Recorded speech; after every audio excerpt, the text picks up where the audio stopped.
Why can I not stop going on here and talking about conscious creation? Like, why can I not stop talking about consciousness itself? Like, what is it about it that I need to, that's going to make me explode if I don't talk about it, right?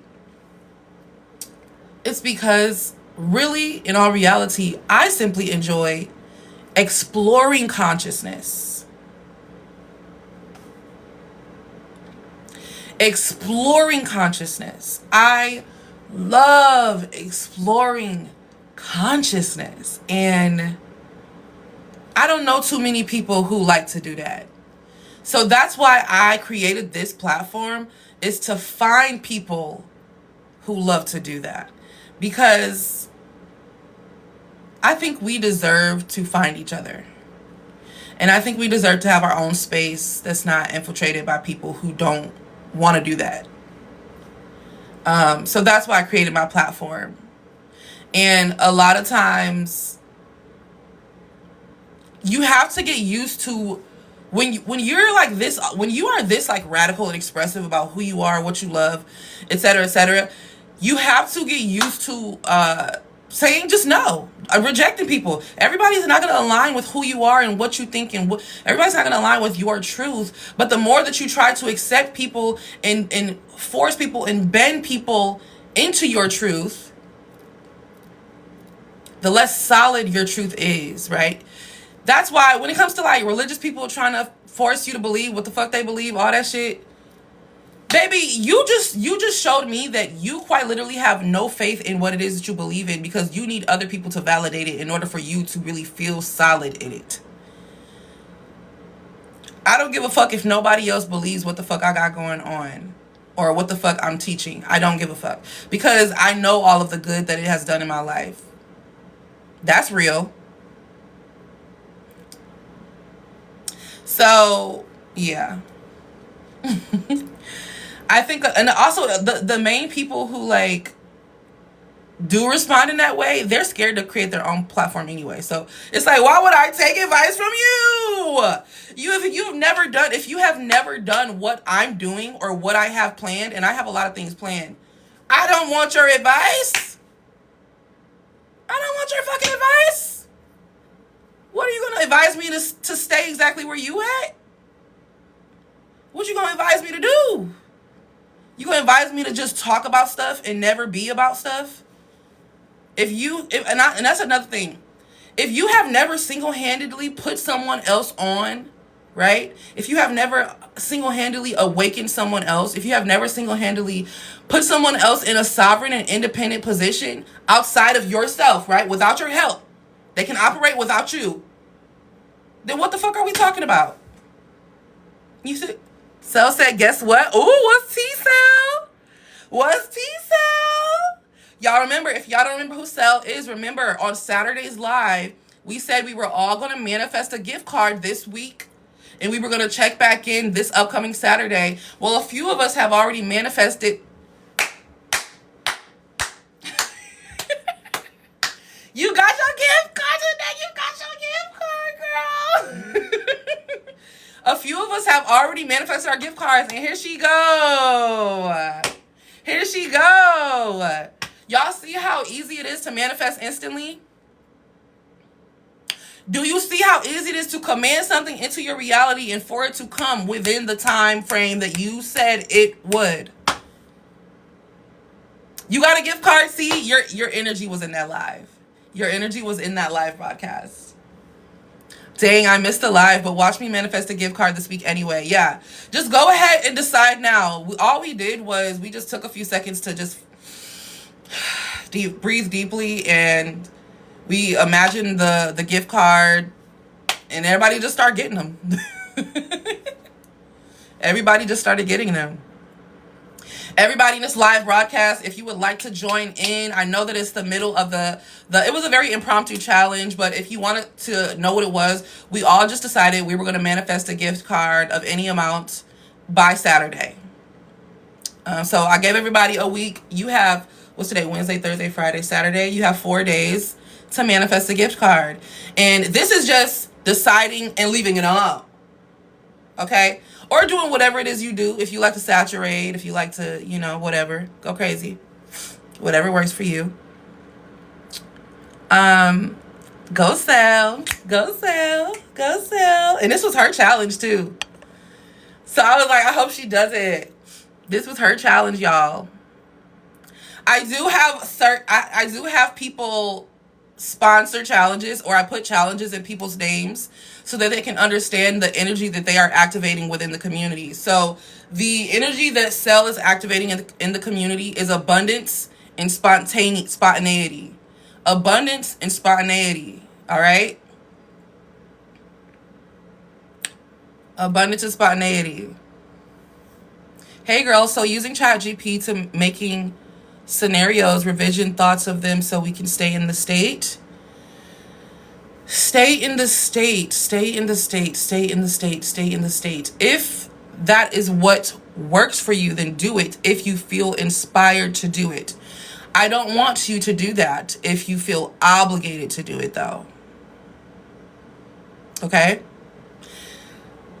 And then the thing about staying in a state, that's something I want to write about. Let me add that to my authors list.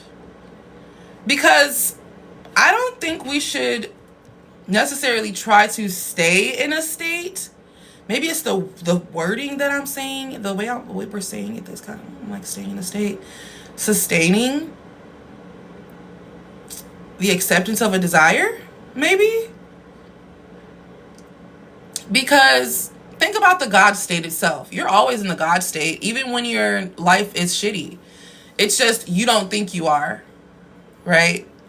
So it's not, you don't have to do anything to really stay in a state, because you're not supposed to stay in any particular state. As a human, as consciousness expressed into a human body, you are meant to cycle through states. So I don't think you should be doing anything really to stay in a state. I think more than staying in a specific state, I think it's holding a belief, holding a thought. And staying in a state is not going to happen from doing techniques, even if you wanted to. Staying in a state happens when you're present. So if you're doing techniques, you're not present. If you're doing techniques. So when I say being present, I mean not putting your hands on the desire, not putting your hands in the pot, not stirring the pot, controlling it, manipulating it, trying to force it to come into fruition, trying to force it to manifest, trying to force it to come to be, doing something with the intention to manifest something, right? That is what we call efforting, doing too much, forcing, faking, performing. That's what we call trying too hard. And that is what pushes your desire away and causes resistance, right?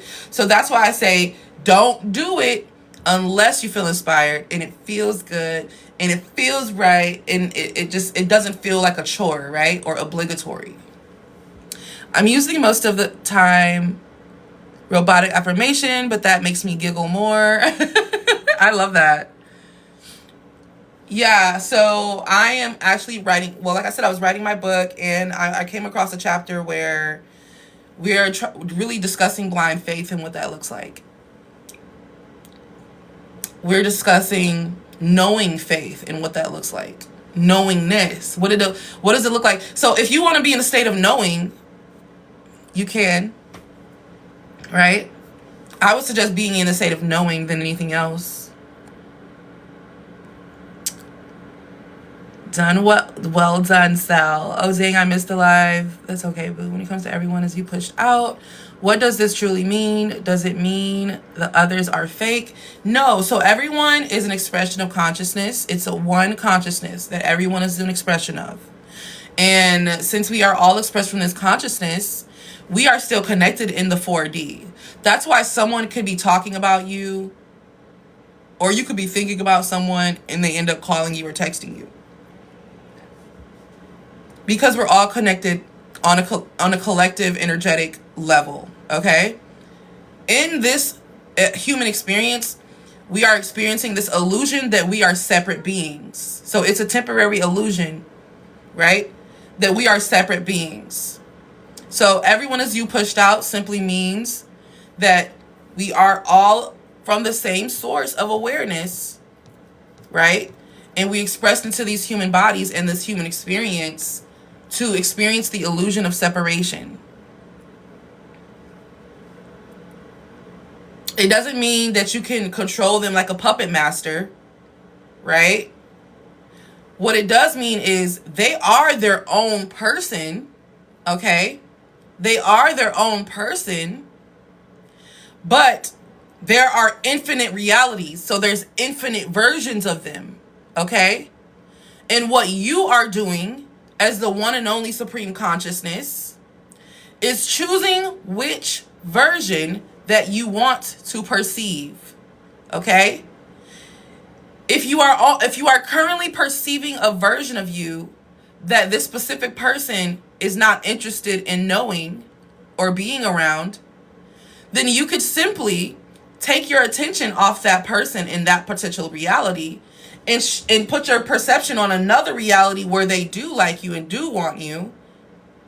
And this reality over here will dissolve and be replaced by this reality because you sustain focus on this reality instead of that reality. So that's essentially how this works.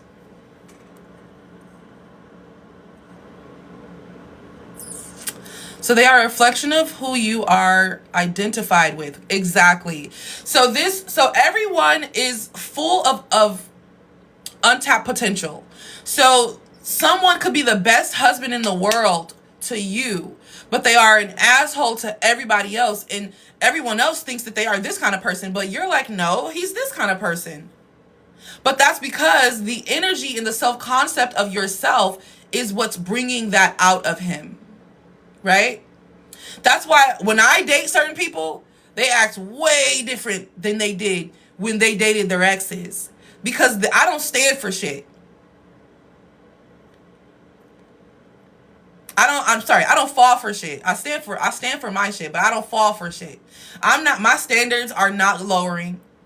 I reject you. I don't care if you are my SP and I've been wanting you for however long. I will still reject you if you are not showing up in my 3D the way that I said that I wanted you to show up. You will get rejected until you come and you show up in my 3D the way that I want you to show up. If you are not willing to reject your SP, you are afraid to lose your SP, which means that you are in a state of lack.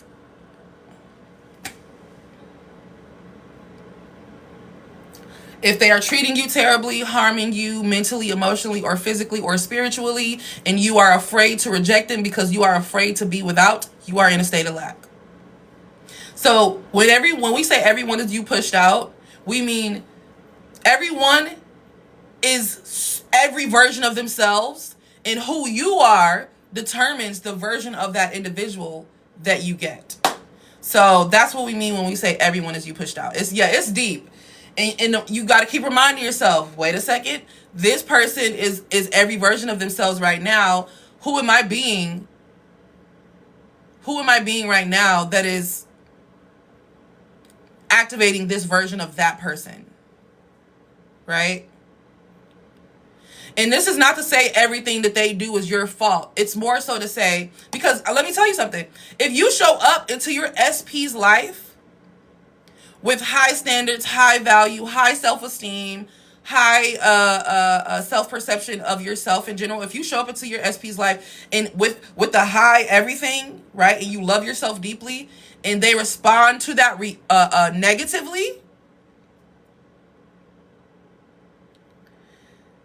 that does not say much about who you are. It more so says something about who they are in the presence of someone that loves themselves.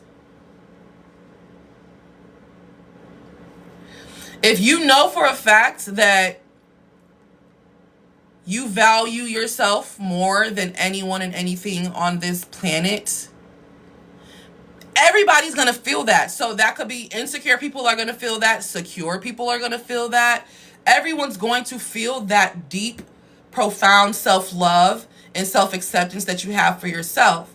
But they are all also going to have different responses to somebody who loves themselves.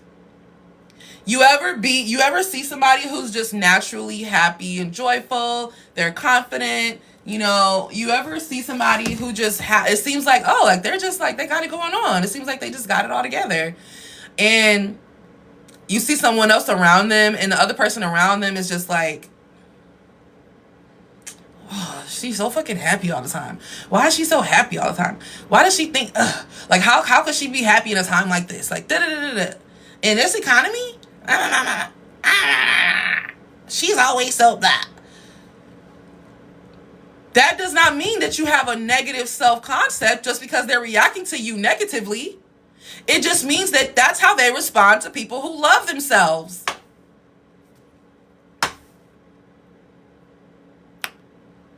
Just because somebody doesn't like you doesn't mean you have a negative self-concept either. Because the reason that they don't like you is going to be, there's people who don't like me just because I don't turn over and bend over anytime somebody says something that I don't like. When I'm at work, I'm very outspoken. I say what I want to say. I don't give a fuck about corporate policies. I don't give a fuck about corporate etiquette. I'm not a corporate bitch. But I do a damn good job and I'm good at what I do and I get it done quickly, efficiently. So it's just like, and if it's just another possibility that exists within awareness, because awareness includes all possibilities. Exactly. So that's why when somebody is showing up to me in a way that I don't desire, I analyze, well, how did I show up to them? How am I showing up to them? And if I like how I'm showing up to them, then I know it's not a me problem.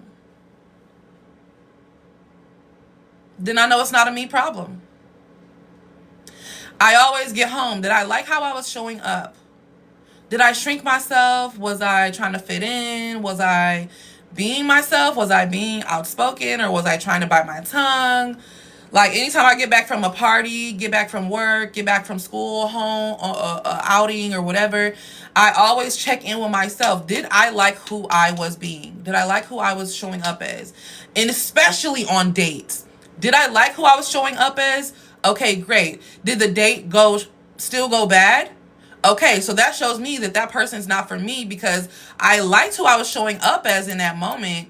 I aligned with who I was showing up in that moment. I felt fulfilled with myself in that moment, but they had a negative response to that. So that means that we are not in alignment with each other, right?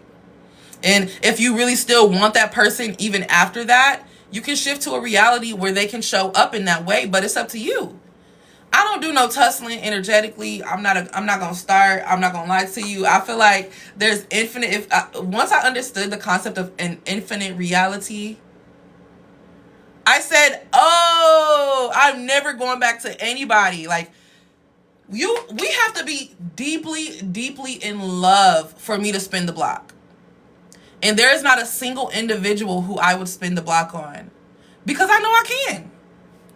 I think that's another thing. I know I can. I know I can hit up all my exes and I can spin the block on them, but I don't want to, because I know that I have infinite opportunity, infinite potential, right? I love the concept of shifting realities. Exactly.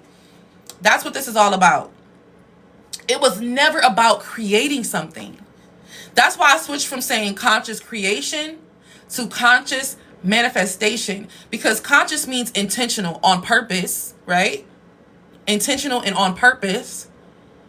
And manifestation is just that. It manifested from within. It manifested from within me. I'm an open channel and expressed into my physical world. I have no problem letting dudes go. Yeah.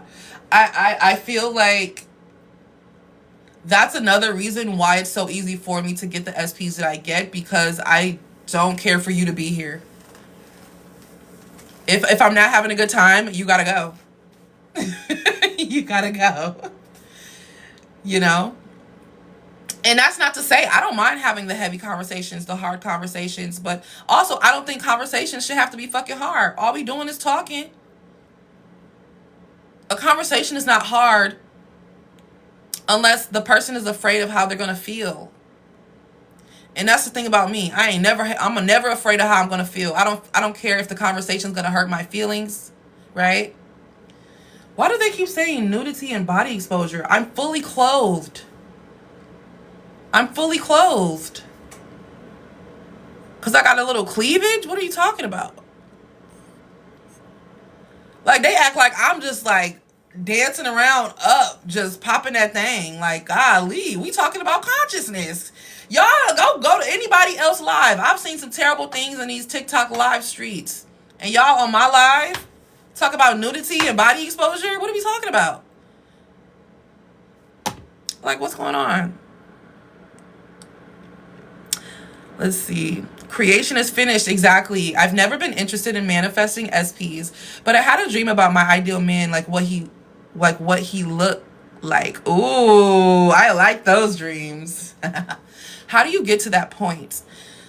Let's see. So for me, my self-concept development started at a very young age. I mean, all of ours did. But specifically learning about self-concept as a concept itself started when I had to destroy my self-concept as a child.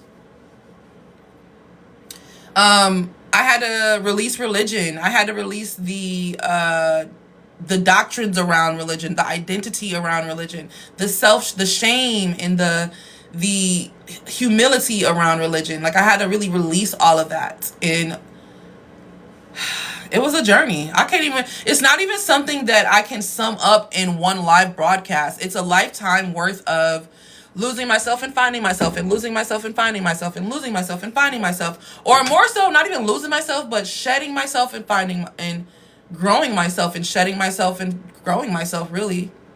I think that's what it's been. Shedding and revealing since a young age. And I think I also just got sick and tired. I got sick and tired of caring. I got tired of giving a fuck.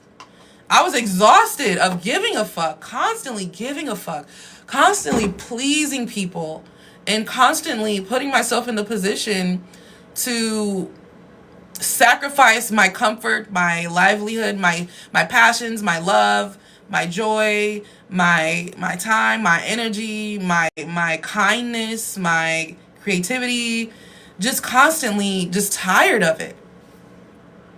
I was tired of it. And I realized I was the reason. I was the one who was scared to tell people no. I was the one who was scared to tell people I didn't want to go to their lame ass fucking party. I was the one who was scared of people. I think it's time for me to go home because I'm tired and my social battery is dry. I was the one who was sacrificing myself over and over and over and over and over and over again to appease others and to be approved by them. I was the one. So I got tired of my own shit because I realized that until I stop doing that, I'm going to continue to live in this feedback loop. Until I interrupt this pattern, I'm going to continue to live in this feedback loop. This is my life until I die, until I stop it. That's what got me to that point.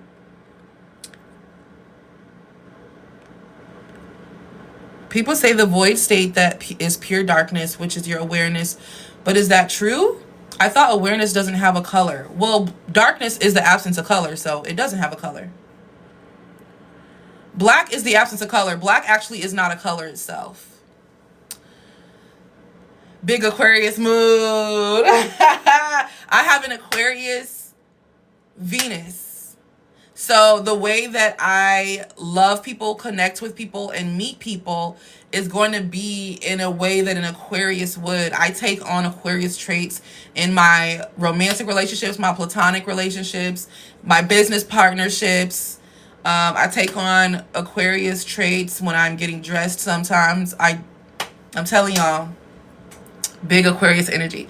My therapist made me realize I've been giving a lot of emotional labor to others. But you want to know why, Texas Teneroni? I think when it comes to people like us who can see the bigger picture, and we also are really empathetic and sympathetic to other people, it's easy for us to naturally find ourselves in situations where we're being taken advantage of energetically because we like helping people. We like clarifying things for people. We like helping people, work through their shit. So we do a lot of emotional labor for people. Also because of those qualities, we tend to attract a lot of people who need help constantly. They need somebody as a crutch. They need somebody they do the emotional labor for them because they're not as emotionally complex. They're not as in the know when it comes to their emotions. Like if you say, hey, are you angry, resentful, or just having a tough time? Are you irritated or are you starving? A lot of people will not be able to tell you what that actual emotion is, which is why I suggest getting the emotional wheel. It has all the emotions on it, right, that are known to mankind at the moment. And it arms you with the knowledge of how to identify the proper emotion. Because when you identify the proper emotion, you can then dissolve it because you have clarity on it. But if you don't know what the emotion is, if you sit up here being angry, but you low-key are actually sad, and you never ever actually target that sadness and look at it in the face, then you're never going to get rid of it or even really see the reason why you're sad because you think you're mad.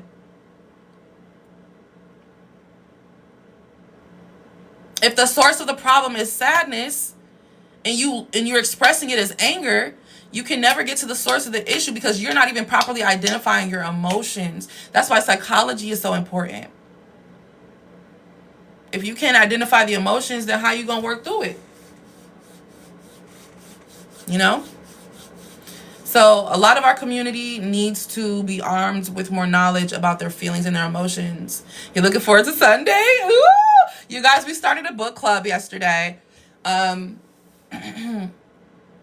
think that this book club is going to really trigger a lot of transformation in people. I think a lot of aha moments are ahead of us, a lot of epiphanies and realizations.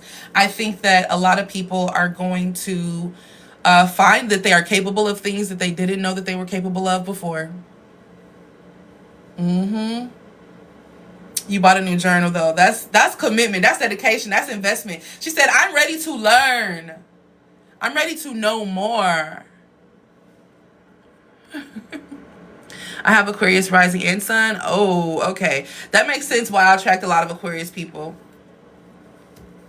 That makes so much sense. Have you ever had spiritual experience like astral projection? Yes. And it scared the hell out of me. And I think it basically made me fall back into my body and wake up because I reacted the way that I did. And I haven't tried to do it intentionally. I astral projected by accident. Okay.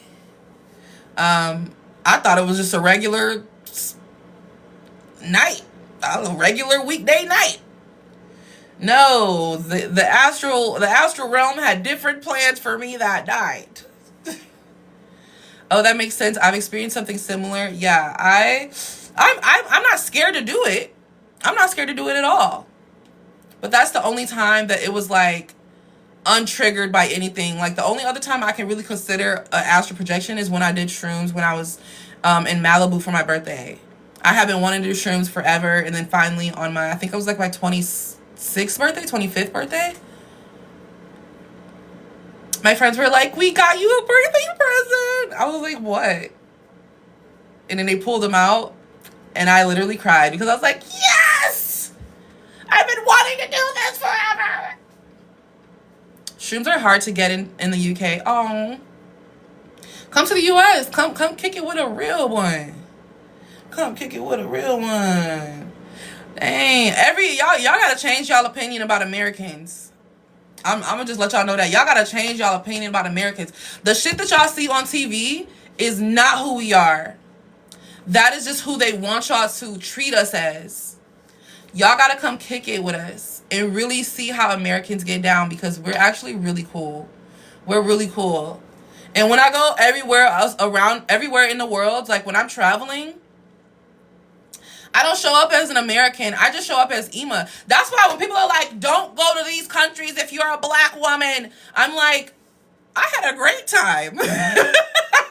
I feel like, sure, there's going to be racist people. There's going to be ignorant people everywhere. And there are going to be countries that most countries don't fuck with dark-skinned people. It don't even matter what country you come from. You could be a dark skin from Australia, a dark skin from Africa, a dark skin from Europe, a dark skin from Asia, a dark skin from Latin America, and they don't fuck with you because you're just dark. It's just because you're dark.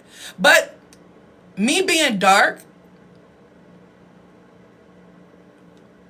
in foreign countries specifically has not given me a negative experience yet. And I genuinely believe it's because of my self-concept. I genuinely believe that. I'm not trying to disregard anybody else's experience. I know that people have had some very traumatizing and scary experiences being a person of color in another country, but I definitely think it's giving self-concepts. If you're talking big concepts regarding life consciousness, etc., you're going to bring aquas out. Yeah, the aquas, I knew y'all was going to find me. If all I had to do was get on live, haha, I would love that. I agree. That's true, to be honest. I love when I see black women. Oh, Sarah, you are so beautiful. Thank you, Maya. Period. I was floored that my elderly, dark-skinned Christian grandparents had a lovely time in Paris. See? Be like, y'all had a time? I'm Indian. I've definitely experienced unfortunate comments because of that. Ugh. See, people are so nasty sometimes. But I think for me, when I'm traveling especially, I'm always setting intentions before I travel. Not because I feel like I'm going to have a bad experience or a poor experience in another country. But I always set an intention because I want to make sure that I'm showing up as my fulfilled self. And when I'm showing up when I am showing up as my fulfilled self, everything just seems to go my way. I could be in the middle of a war-torn country and somehow I will get a ride out of there, right? I will get a ride to the American embassy. Somehow, some way, everything always just works out for me. I don't know how. I mean, I know how, but I don't know exactly at what point something's going to change. I just know that it will. And having that as the root of my understanding of the foundation of the reality that we live in. Sorry, guys. I'm toning my underarms because I'm putting on some serum. Oh, shit. That's a new morning affirmation. Ooh. How are you going to say it? Some way, somehow, everything is going to work out for me. Yeah. Some way, somehow. That takes the pressure off of you worrying about, where is it? Why is it not here yet? What's happening? How am I going to do this? How am I going to do that? How is it going to work? How is it going to work? How is it going to work? How is it going to work? It doesn't matter how it works. Some way, somehow. Some way, somehow. What skincare do you use? Actually, I use skincare from the UK. It is called Urban RX. It is skincare specifically for melanated individuals. And this is a Fade Fix Bump and Dark Spot 10% AHA exfoliating solution. Yeah. Yeah, that's so ironic that you're in here. And I believe that the person, of course, is black owned. I don't know what country she's from, but she ate that. And this is American made. Wait, is it?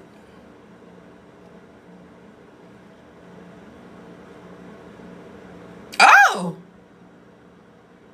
This is also made in the UK. Hey, Beyonce! That looks great. Yeah, Korean skincare has done me right. I want to get into Korean skincare so bad. There's these, I guess there's these pads in this like pink and green container maybe. And we did the same thing. Twin them. Y'all know this is our Beyonce, the Beyonce of the God State Collective. She is just, you're getting into K-beauty now. Okay, obviously, y'all gotta teach me something. I think they're called Junia pads or Julia. It starts with a J. But this is Ren. This is also it helps with hyperpigmentation and skin texture if you have strawberry legs or whatever. And I just use it on my underarms right now just because I'm just testing it out. You know what I'm saying?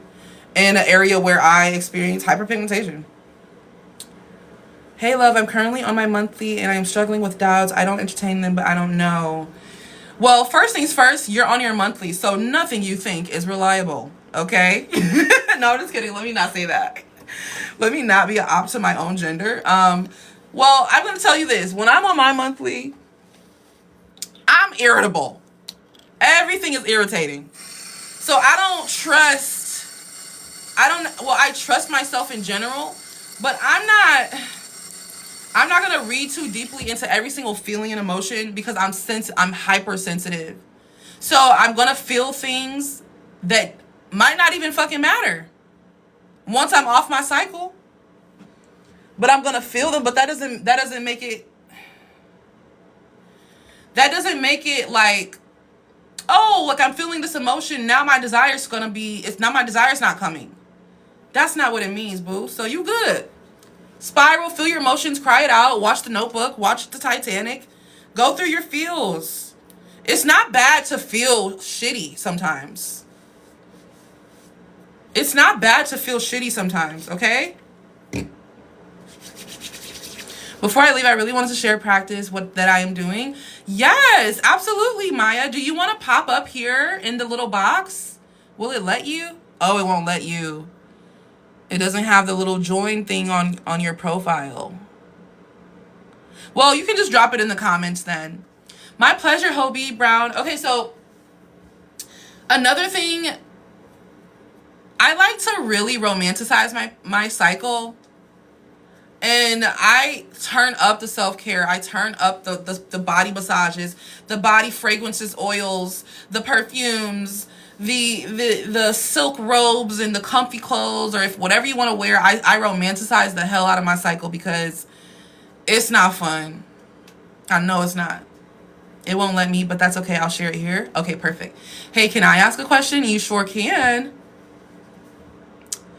Let's see here. What do you think if I want a roster of SPs? I'm working on 3 right now. What do you mean? You behind, baby. It's time to get player number 1. Pick it up. Holidays are around the corner. What do you mean, Tia? What do you mean, Tia? What do you mean? Work on that roster. That's not going to stop your SP from finding you. What's going to stop your SP from finding you is accepting less than what you want, because the SP you want is the one who is nourishing, right? The love is nourishing. You feel seen, heard, valued, supported, sustained. You feel inspired to love them harder. That's who you want to attract. But in the meantime, you can practice dating, practice loving, practice and reveal and discover more parts of yourself when you're dating. That's the whole point of dating.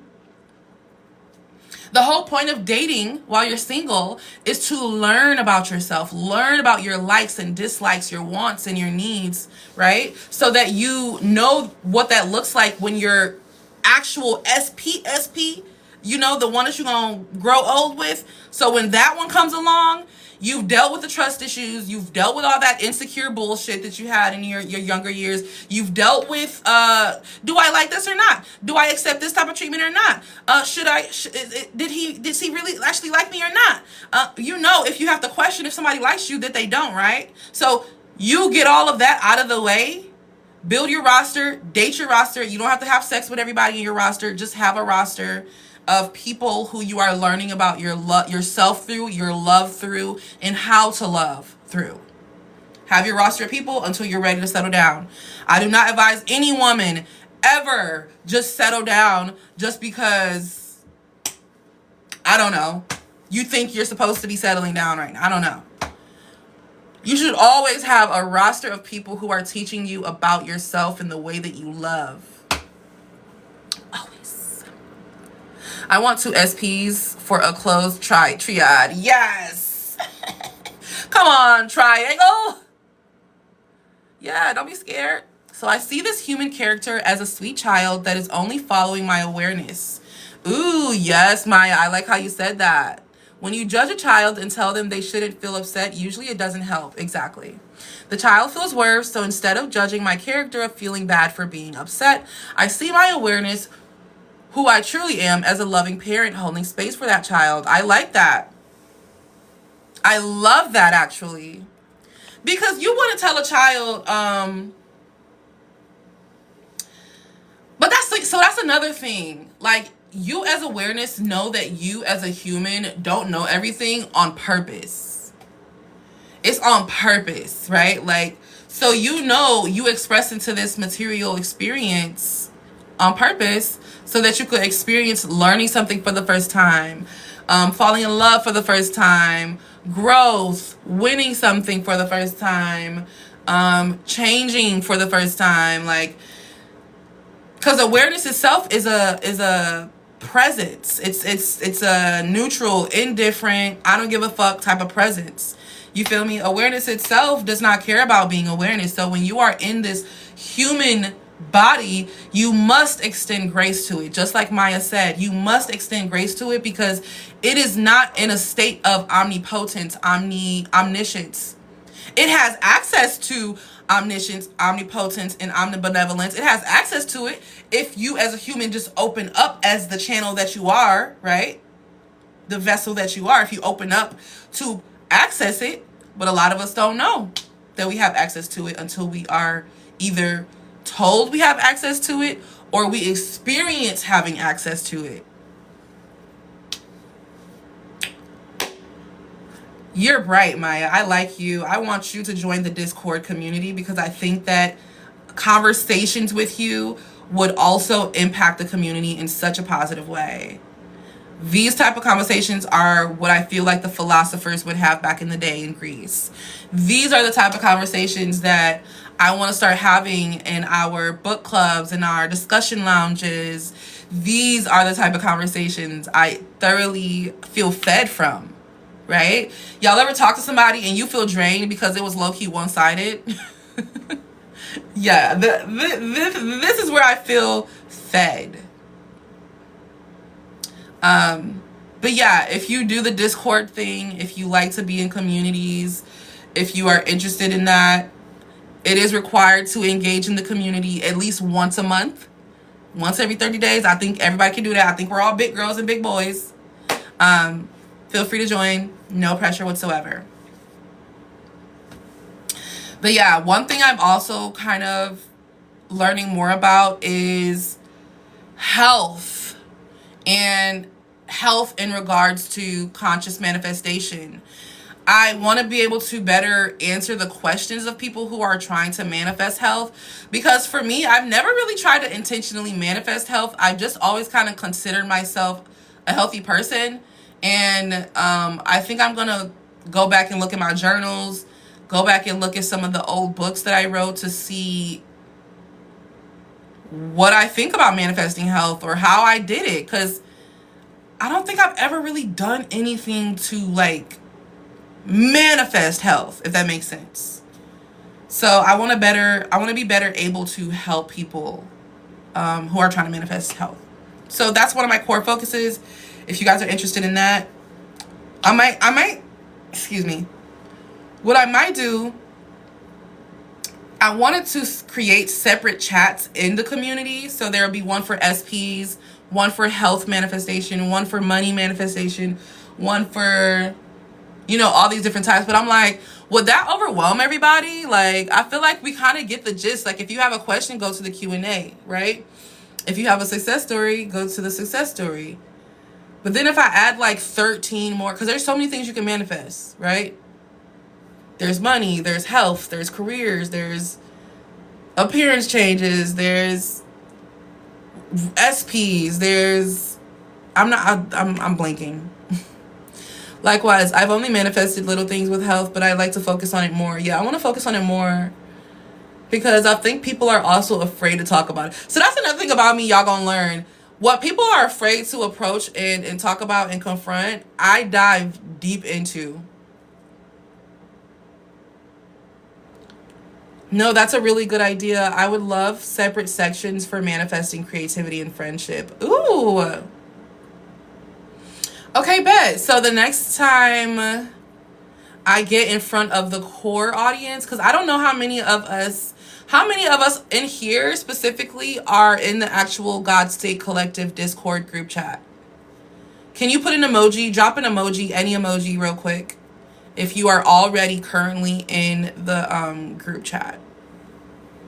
Because I want to know, because I could make it up, but I don't think it's enough people in here for me to just make this the announcement. I'm going to actually announce it in the group chat. Okay, that's 3 people in here that are actually in the group chat. Oh, 4, 5. 5 people. 6. 6 people. So yeah, I will just make an announcement in the group chat, and I will put a poll up. 7 people. I'm gonna put a poll in there, and we are going to vote. Do y'all feel like y'all are overwhelmed if I add these threads, or do you feel like it would actually help the community and help you kind of be more clear? Where's the group chat at? It is in my bio. Bio. My bio. What I would suggest, because this is for some reason people keep clicking on the link and saying it doesn't work, it's not working. I don't know what it is, but for some reason TikTok, when it comes to certain links, or like when you're trying to get people to get off the app, it makes it very hard. So it like blocks the link. So what I would do is I would copy the link and then go into your browser and paste it. Yeah, it's like that by default. I did not know that. Shut up, Chris. It's in my bio. You know what that reminds me of? It reminds me of Bring It On, where she was like, I'm Gretchen. The boys I love to stare. And she's like shaking her titties and her butt. Did y'all see that new song by Yana where it's called Strut? That's the vibe that Chris gives me. When she's like, yeah, I want you to strut. Strut. Arch and look back at the butt. LOL, see, this is why they said you were throwing ass on live. See, it's so crazy. I just be sitting here. They talk about bounce that ass, how shake them titties. I'm a city. Okay, I'm done. Okay, I'm done for real.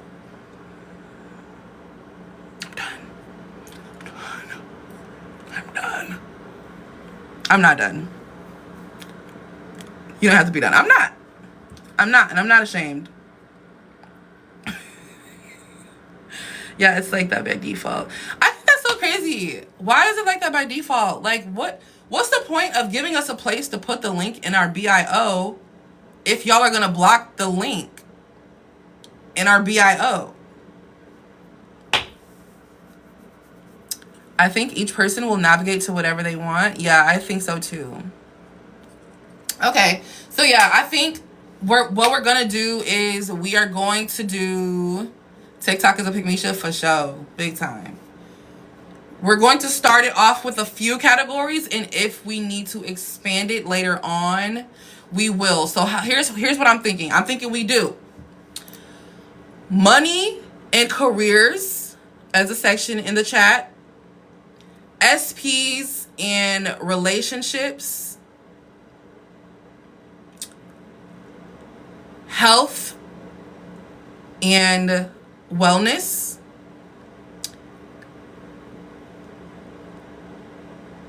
self-concept, and maybe another one for creatives and multi-hyphenates, like people who are just multi-entrepreneurs, you know, people who are kind of like just creatives, I guess, because I think that that's a whole different type of manifestation, because the life of a creative itself is just so it is very unpredictable. So to deal with that was a good thing to bring up, Peach. A section for self-concept. Yep, self-concept. And if you guys have any more ideas, let me know. Yes, you really inspire me to create, and I want to be a creative.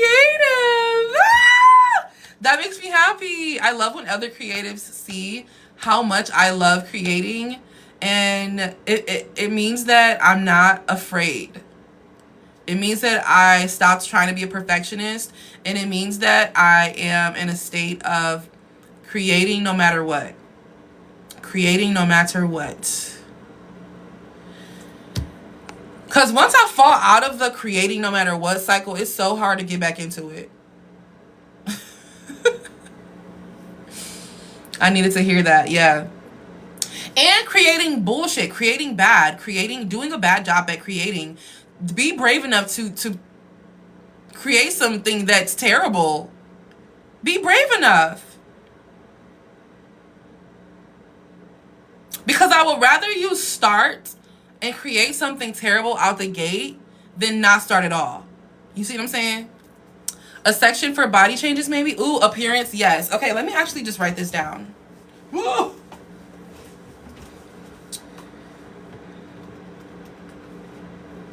Let's write this down. Arch and look back at your butt. Yeah, strut.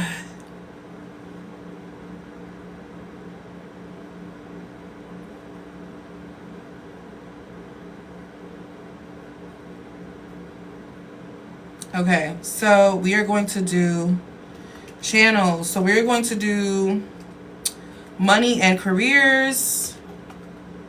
We are going to do SP and relationships. We are going to do appearance changes. We are going to do self-concept. I feel like we said some other stuff. Health and wellness. And then we said creatives, entrepreneurs.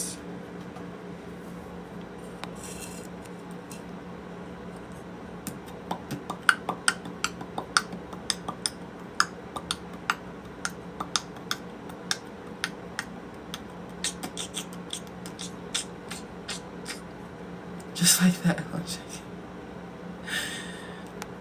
Y'all are so funny. I'm scrolling up and reading all these comments. Okay, bet. So I just added all of the, well, I didn't add them yet, but I just wrote down all of the channels that we are considering adding to the community. So I have money and careers, SP and relationships, appearance changes and body changes, self-concept, health and wellness, and creatives and entrepreneurs. Should I? No, I'm just gonna put creatives. Yeah. Creatives, multi-hyphenates. Yeah. Because somebody who is a multi-medium creator, they need to learn more than anything, energetic management.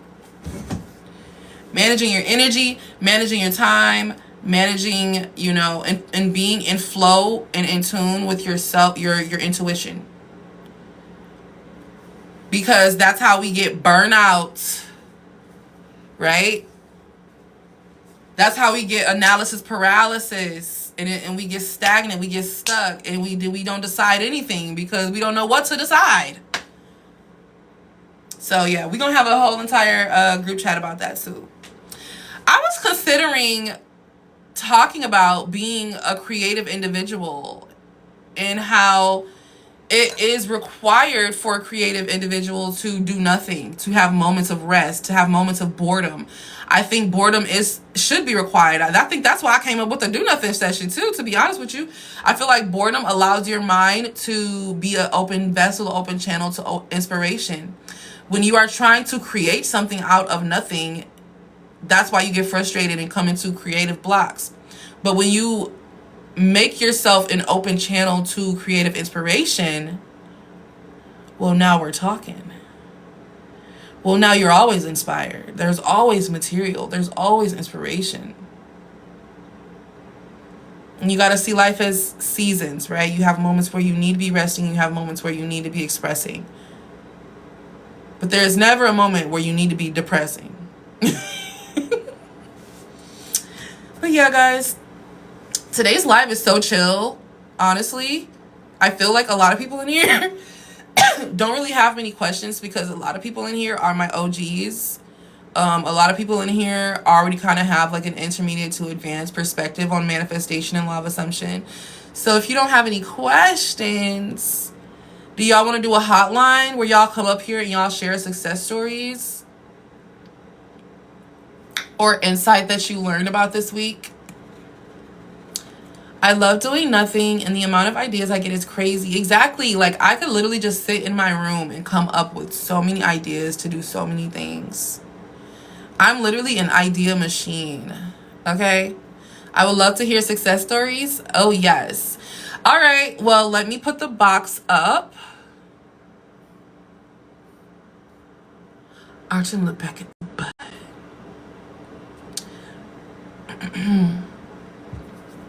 If you have any success stories, oh wait, let me put the thing up too. Sticker,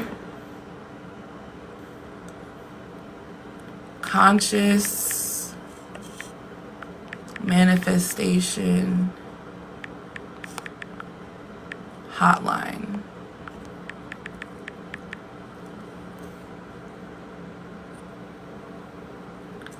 All right. Yes, as a water sign, I'm always coming up with something. I think that might be what it is too. I'm a Pisces. So, people who have success stories, hop up here in the box and tell us your success story or any insight that you have recently learned. Or if you have any recommendations, don't be shy. Don't be scared. Hi, Yancito. Hi, Demi. Let's see.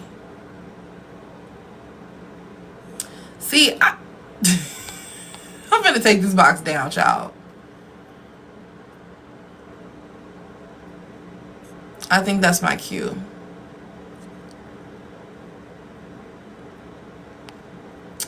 So it seems we're all in a listening mood. And we just want to listen. So what would you like to hear from me? Because it seems like everybody's in a listening mood. What is something that you just want to sit and listen to without having to engage? Oh shit, sorry, I set my phone down for a sec. You're good, boo. But I can yap. You can yap. Come up here and yap then, son. Because I was finna start going on a little just yapping session, a little monologue. Because I'm like, well, I want to be up here for at least another 10 minutes. I told myself by 11:15 I would get off. If it wasn't too much, stimulation going on. I love to listen to your wisdom. Okay, hold on. Let me invite you up, boo.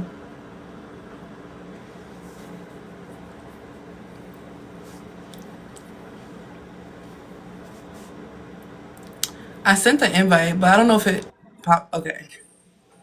Good morning. Good morning, honey bunny. I know it's early over there. I'm sorry? I said, I know it's early over there. Yeah, it's like 8. It's like 8 a.m.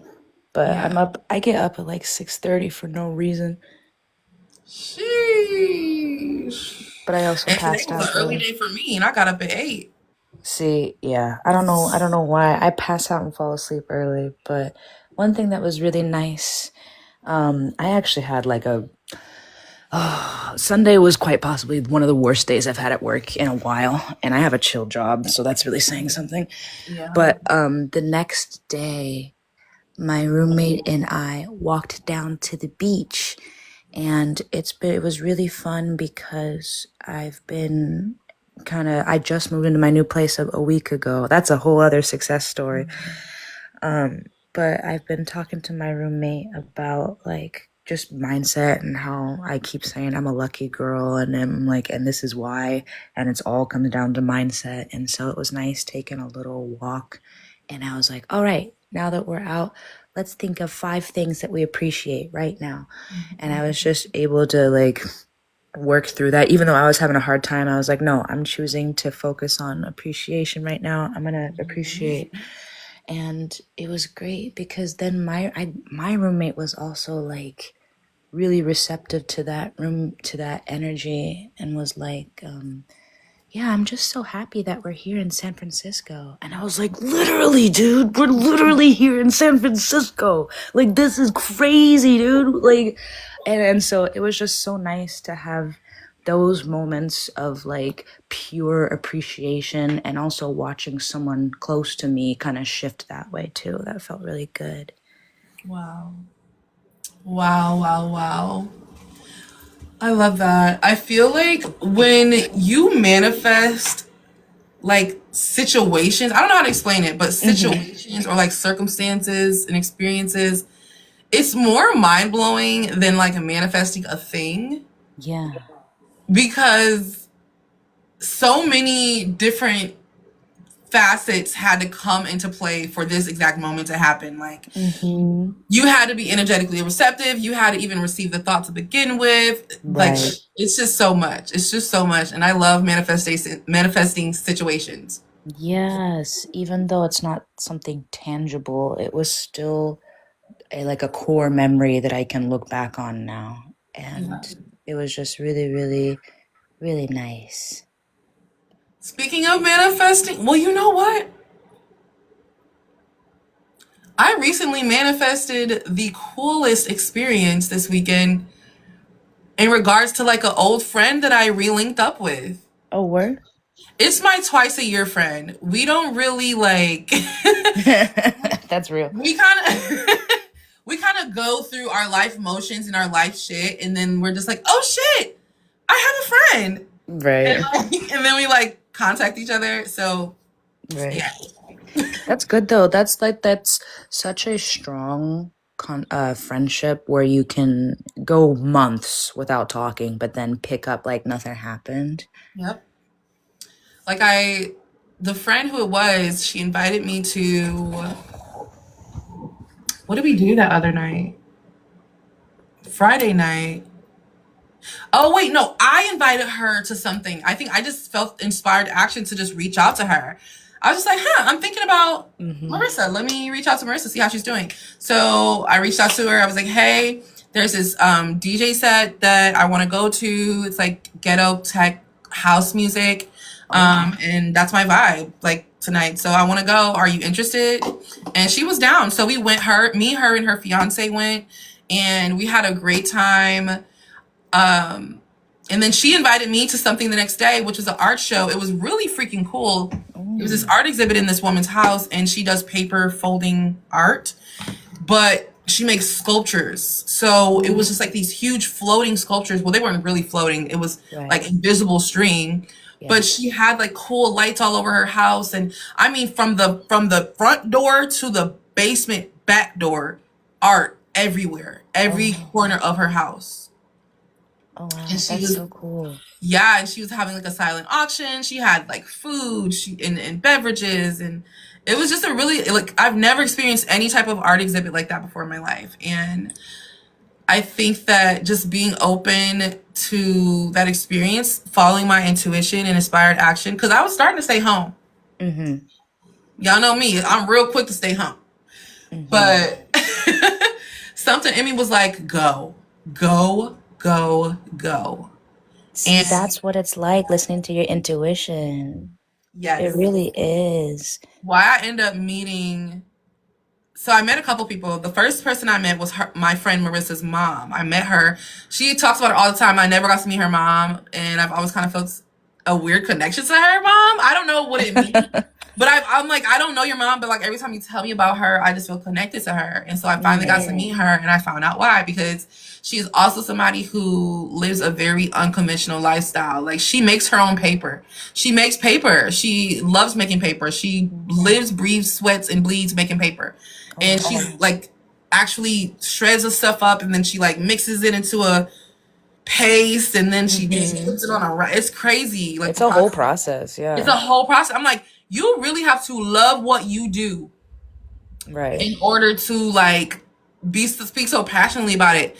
If you heard her talking, you would think she's talking about statue making or something, or like, but it's just making paper. She said, I love being in my kitchen and playing my music and just stirring my paper paste and just, and I was like, hell yeah, That's so hell yeah. cool. You know what I'm This saying? is So why, yeah, I was literally just talking to my roommate about this. Like, this is why I like meeting people. I used to be so shy and introverted, and I'm realizing as I've gotten older, I've become more and more outgoing. Like, I want to talk to people, I want to connect with people, I want to meet people.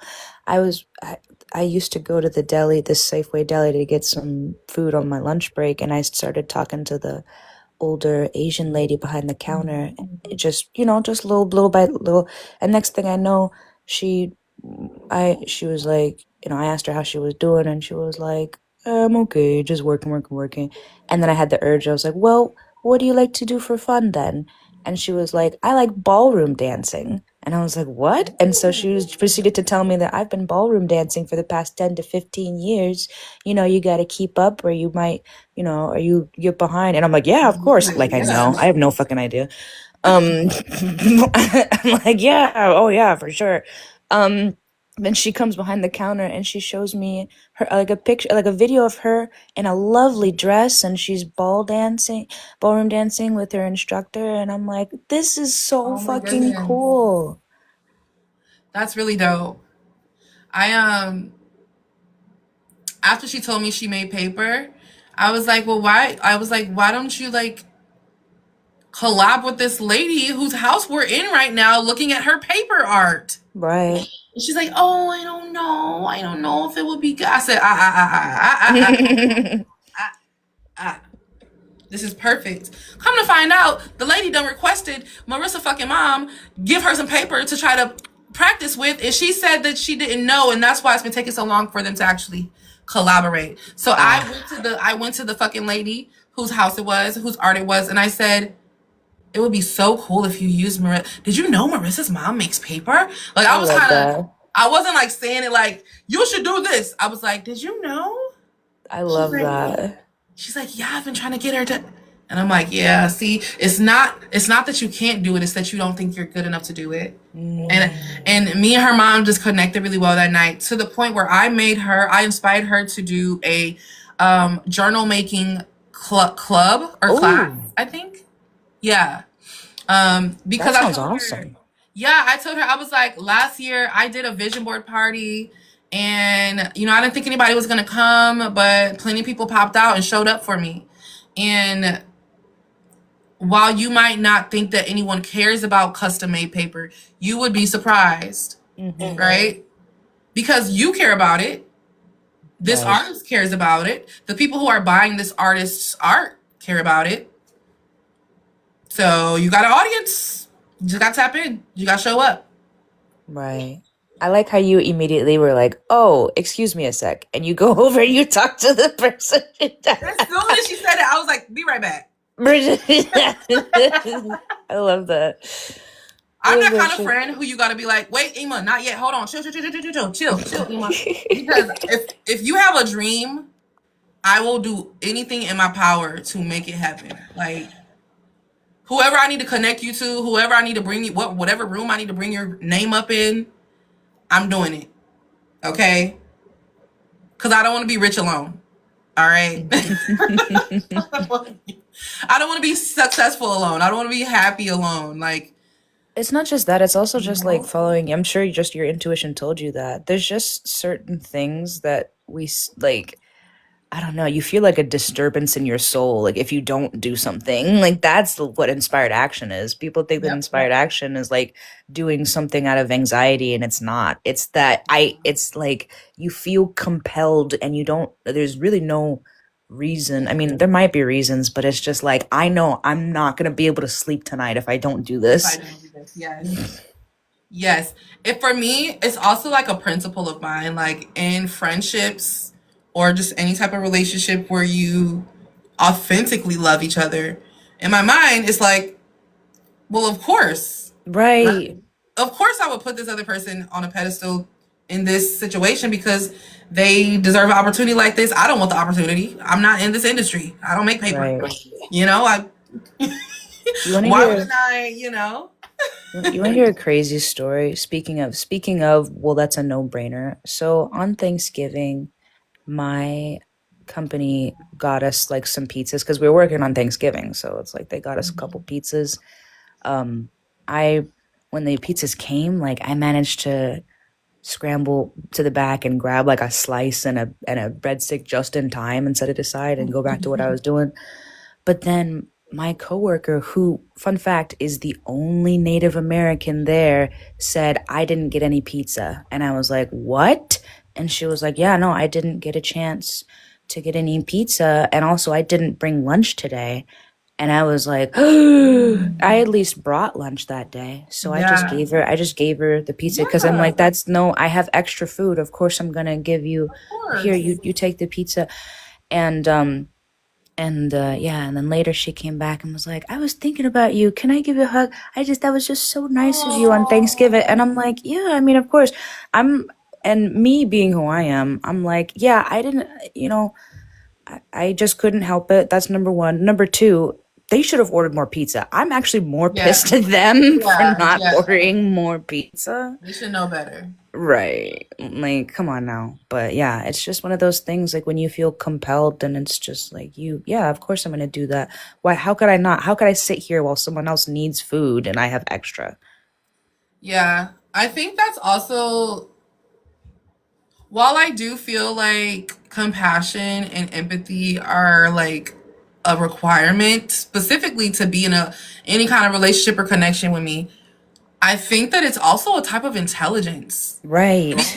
Like there are people like that. Like I have a stupid ass fucking GM who's selfish as fuck and controlling as fuck, and he doesn't think about other people. Mm, Like instinctively, intuitively. You see how if for us it's like, of course I would do that. Like right. duh. You know, like Right. he's just like it could be like 18 people work there and he'll buy like a box of pizza. Like you and I'm like, don't piss me off. Like Literally. that's how I know like you're not actually a fucking leader, because leaders, that's easily one of the last things that they would like have an undersight for. Like you wouldn't not get enough for your team who you're supposed to Right. be a leader over. Like that doesn't make fucking sense. Are you dumb? Right. Especially since the day before Yeah. you were just talking about how he pulled in 60 grand the day before. You can get three pizzas. You can get three. Come on. Like and so that's why I decided like, oh, empathy and compassion is learned. Like Yeah. just like hate. Mm, yeah. Yeah. I felt just there was just such a deep disturbance in my soul, especially since again, this is fucking Thanksgiving. She's the one Native American who doesn't get food. Like out of all the people, I no, I'm like, this is crazy. I'm beside myself. I'm like, and also I'm the only black woman there, and I'm like, it's crazy to me how I'm the only black woman here, and I'm the only one they don't deeply almost disturbed at care. what's happening right here. Isn't that? I think that's also very interesting Right, right, statistically. right. I swear to God. Not saying, I'm just saying, Right. empathy is derived from the pineal gland, and black people have really big pineal glands, and some other people will have really tiny pineal glands. Mhm. It's just like I have to sit with myself. I don't know how you people do it. I still have to look myself in the eye in the mirror. I have to sit with my thoughts. I don't understand, you know? Yeah, I don't know. I obviously feel bad for people like that, because it's just like, it doesn't come as second nature to you to care about other people. And that also makes me feel bad for them, because that means that you don't receive that from anyone. Like no one is giving you blatant courtesy. Mm, And so you don't know to give it to others. You don't know what it looks like to be a leader. You know what it looks like to delegate. You know what it right. looks like to boss people around, but you don't know what leadership is. And a lot of people, they put themselves in a position to own a business or to, Mhm. own something or be over a team, and they don't even know how to be a fucking leader. Yeah. And that's why people end up quitting or going to competition or doing whatever, because you don't know how to be a leader. You just know how to be a boss or a manager, a delegator, I guess. I don't know. But to be a leader is to know what your team needs, who your team is, and how your team operates. Their strengths, their weaknesses, their wants, their needs, all of that. You need to know that. You need to know that. Right. And what they encounter on a day-to-day basis. Exactly. You cannot, as a leader, you cannot afford to be ignorant to what's going on with your team. Yeah. I had a manager send out a nasty email yesterday, and my first reaction was to respond. But then I remember she ain't worth it. They never are. My GM, this is why I be talking cash shit about this man. My GM, so here's the thing.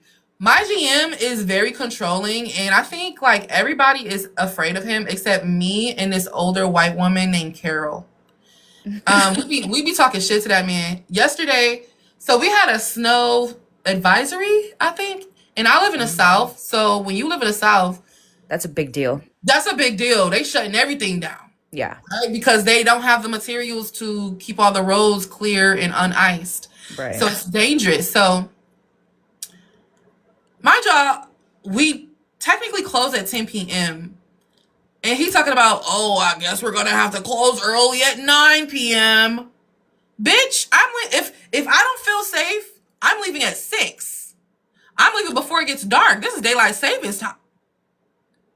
Because last year, same situation, we was sliding all over the highway. No, and it's dark. It gets dark at like 5:30 too. Exactly.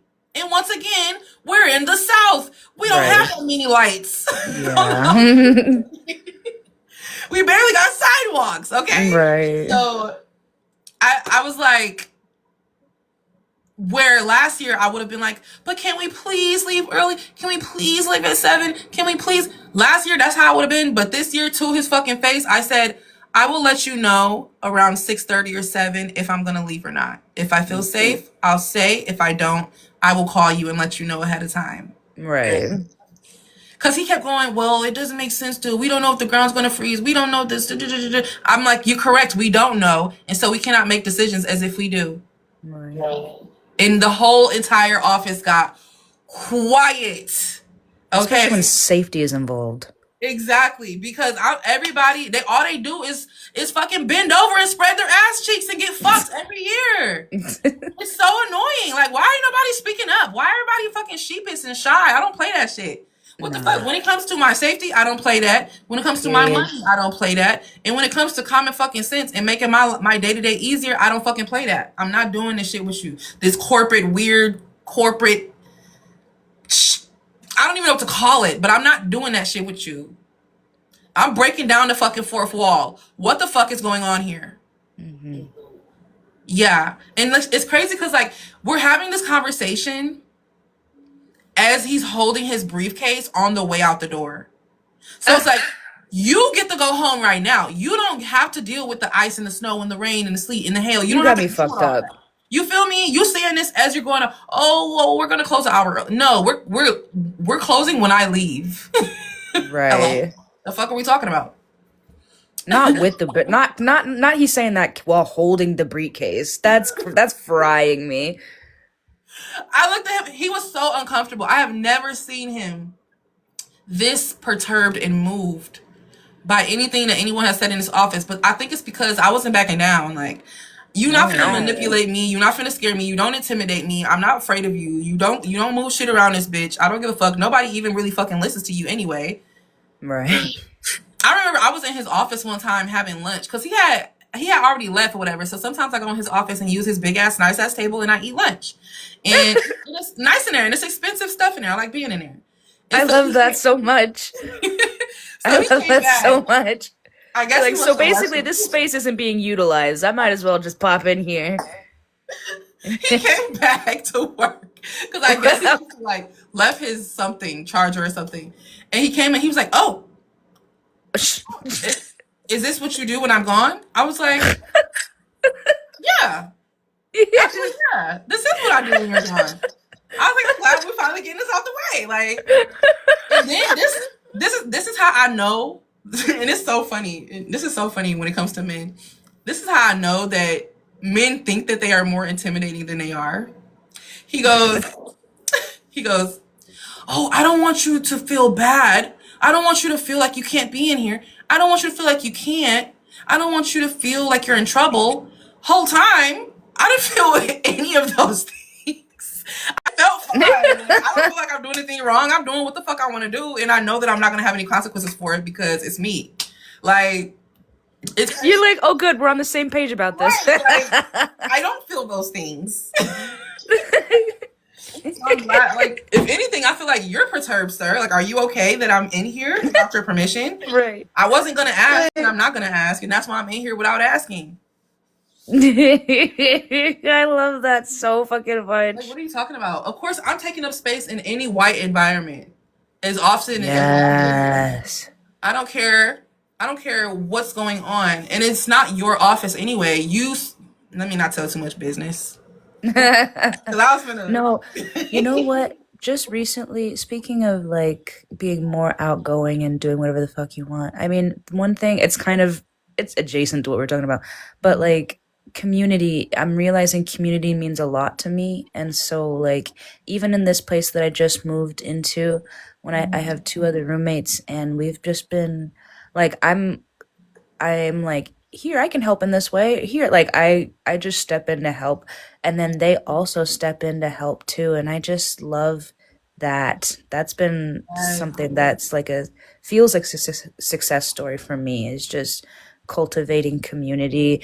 And also like because my roommate was like, I gave her a ride to pick up her car because she Ubered home, and it was just like 10 minutes. It was like not a big deal. It was like 10 minutes away, and she was like, I can give you gas money. And I was like, oh, I mean, you can. You don't have to, because I mean, we live in a community. Like we just help each other, and it Yeah, stops being this like tit for tat thing, you know? exactly. When you show up like that, other people become inspired. Yeah. Not that, although I'm trying to, even though I caught myself, I was like, did you just refuse money? Shit. Don't do Oh that. yeah, you gotta catch yourself. See, I be catching myself too. Like, damn, you just refused that. Like, you called that into your experience and then refused it. Right. Damn it. Because if it's in your experience, you called it in. Like, I forget sometimes. Don't I worry. know, especially when it's little things like that. I feel like, but I guess we could spin it in your favor, because it's like when you're a multimillionaire, your little $10 you're gonna throw me for gas money, which really wasn't gonna move the needle. Like I'm good, you know. But I I mean, don't it know. was gonna move the needle, but it wasn't gonna move it a lot. But like the thing Right. is, when you're a millionaire, you're probably not gonna be in a lot of spaces and places where people are gonna need rides. But if you Mm. are, then that makes sense. Yeah, I guess so. I'm thinking. I'm opening my mind up. Right. You know what I'm saying? I feel like there's just so when you're open, yeah, when your mind is open, it doesn't there's not necessarily like one way to think about things. It's like I could see it in this way, or I could see it in this way, or Yep. I could see it in this way. Oh, thank you, Azalea. Wait, Azalea. Azalea. I like the way it's spelled. Well, yeah, guys. I mean, like I said, let's kind of stay focused today. I'll stay focused on being present. Let's stay I'm gonna focused read a on, book. yeah, we are also the books. We Right. are reading The Source of Consciousness. If anyone wants to join the book club, there is a book club sector in the community now. I joined. Yes. Saturation session today. Ooh, would you like a saturation session today? We can do Sure. one. Yeah. We can wrap it Yeah, up with a I'm down. saturation sash. Let's do it. Let's do it. Okay, bet. So, how would you like to do this saturation session? What is your preference? What are your favorite? Because I've done so many different types on here. A saturation session. So, a saturation session is where you expose yourself to your desire for an extended period of time. So you could be robotically affirming, you could be visualizing, you could be making a vision board, you could be journaling and scripting your ideal life. You could be just scrolling Pinterest and making Pinterest boards. You could be watching a vlog of someone who has the lifestyle that you want, or the appearance that you want, or the money that you want. Saturation comes in many different ways. When you were saying your desires out loud with us and playing background music, I knew she was going to say that one. Okay. I don't know why sometimes I get nervous doing that style. I guess that's a good thing, though. What's there to be nervous about? Nothing, really, to be honest. There you go. Not a fuck thing. I love Not a fucking thing. Oh, it's my favorite way to cuss. Okay, so I love how you be like, sorry, y'all, I cuss. I'll be forgetting, like, people who I don't even know, who don't even know me, are going to come across my live broadcast, so they don't know the vibes. Oh. They don't know the vibes.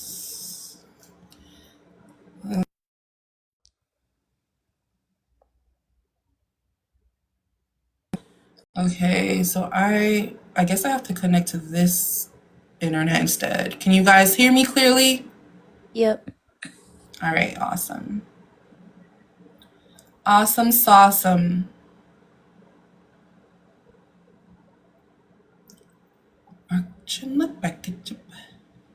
Yeah. Who sings that?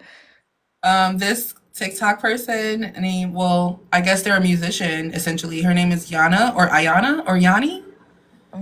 They call her all different, but she's like partially blind, but she's so fucking funny. And she's in the LGBT community. I think she is a they right now, or a he. Interesting. She's transitioning. But she's so funny.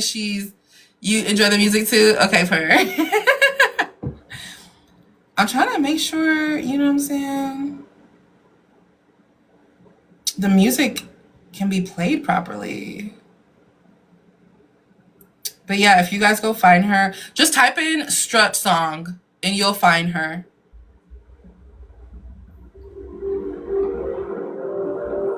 How long do you want to do this session for?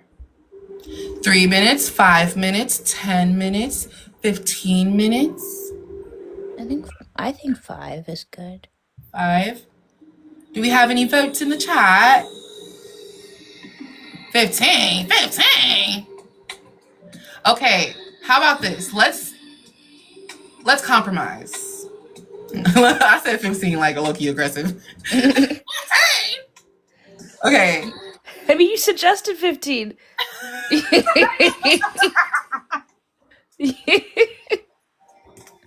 Shut up.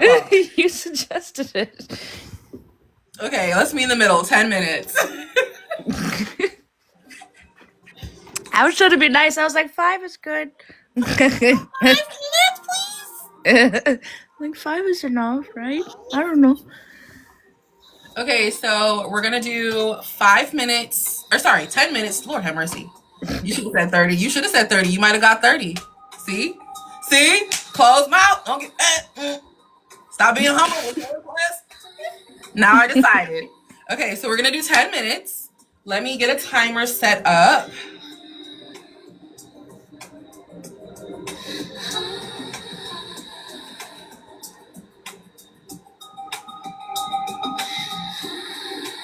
All right, so here is what I'm going to do. I am going to be saying affirmative phrases out loud, but this is quite literally off the dome. So there are going to be moments where I pause, okay? It's not because I don't know what to say next. It's because I'm allowing what I'm going to say to be said next. So essentially how I saturate is I become a channel for my desires. And so I receive impulses on what to say. Sometimes I might say the same thing over and over again until something new comes. So you'll hear that too. All right, so let's get it popping. Sorry, this is a little too groovy. Hold on. I be wanting to. This got me wanting to get up, honey, and shake something. Should I mute myself, or is there a way to step down? Um, yeah, if you want to. Yeah. I guess, Okay. yeah. I'll just I just mute like you myself. being up here. I know. I'll just mute myself. I'm here for moral support, but I'll just be quiet. All right, let's see. Where is that song at? Oh, here it is.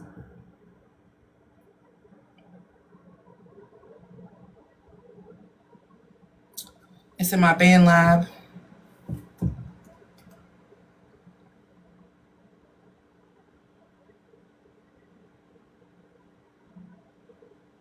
Don't piss. Oh, okay. Perfect. I'll be so quick to say don't piss me off. Lately, I've been saying don't piss me off so much that things literally just don't piss me off. Like, anymore at least. I love that. I would have thought that it had it. See, this is why I hate when people are like, "Don't say anything negative because it'll have the opposite, or the opposite thing." Girl, you already know how I feel about that. Okay, let's see. Let's go to my favorite. Here it is.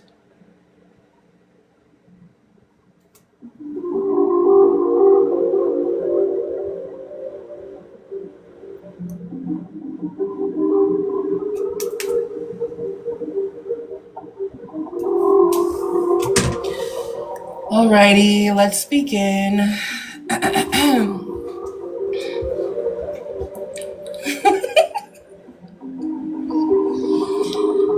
And we are starting.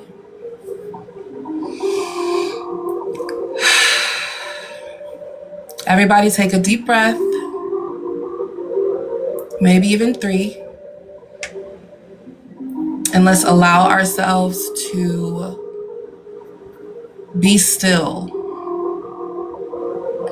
There is nowhere that you need to be right now. There is nothing that you need to do right now. You just need to be open to more, to seeing more, to having more, to desiring more.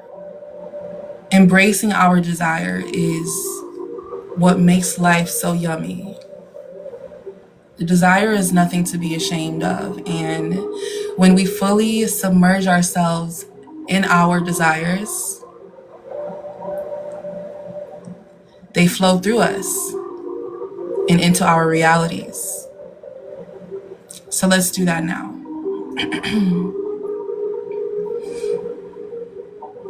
I love waking up and not needing anything. I love waking up and not needing anything. I love waking up and being exactly who I've always wanted to be. I love waking up and having no worries whatsoever. I love being calm and at ease in any environment, whether it's chaotic or still. I am still and at ease inside. I love it. I love being a master manifester. I love being somebody who knows how to command their reality into expression instantly, instantaneously. I love being magical. I love being magical, even in my stillness, in my moments where I don't have to move, I don't have to do anything. Even the biggest desires can come through. I love being excited. I love expecting the best of the best. I love receiving the best of the best. I love that the best of the best is now normal to me. I love that luxury is now normal to me. I love that I have a luxury of everything that I want, whether it's time, energy, effort, money, love, beauty, excitement, joy, health, wealth, whatever. I love that I am abundant in all the things that I've ever wanted, that I've ever dreamed of. I love that I am living in my answered prayers. I love that I am living in my answered prayers. I love that I am living in my answered prayers. I am grateful to be living in my answered prayers, but I am grateful because I always knew that I would be living in my answered prayers. I love that I am the operant power of my reality.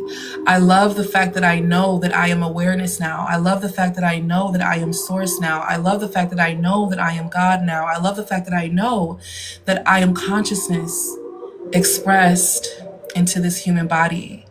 And that in this human body, anything is possible. I love being exactly where I want to be in life. I love knowing who I know in life, and I love that the people that I know in my life love me, for me, embrace me, for me, support me, for me. I love that their intentions are pure when it comes to me. I love that I don't have to be insecure. I love that I know that I am secure. I love that I know that I am confident. I love that I know that I do love my body. I know that I love that I am safe in my body. I love that I know that I could wear anything and not worry about any opinions. I love that I know that I could do anything to my hair and it will look good on me. I love that I know that I am happy and joyful in any and every state that I am in, no matter what. I love that it comes to me easily. I love that it comes to me easily. I love when it comes to me easily.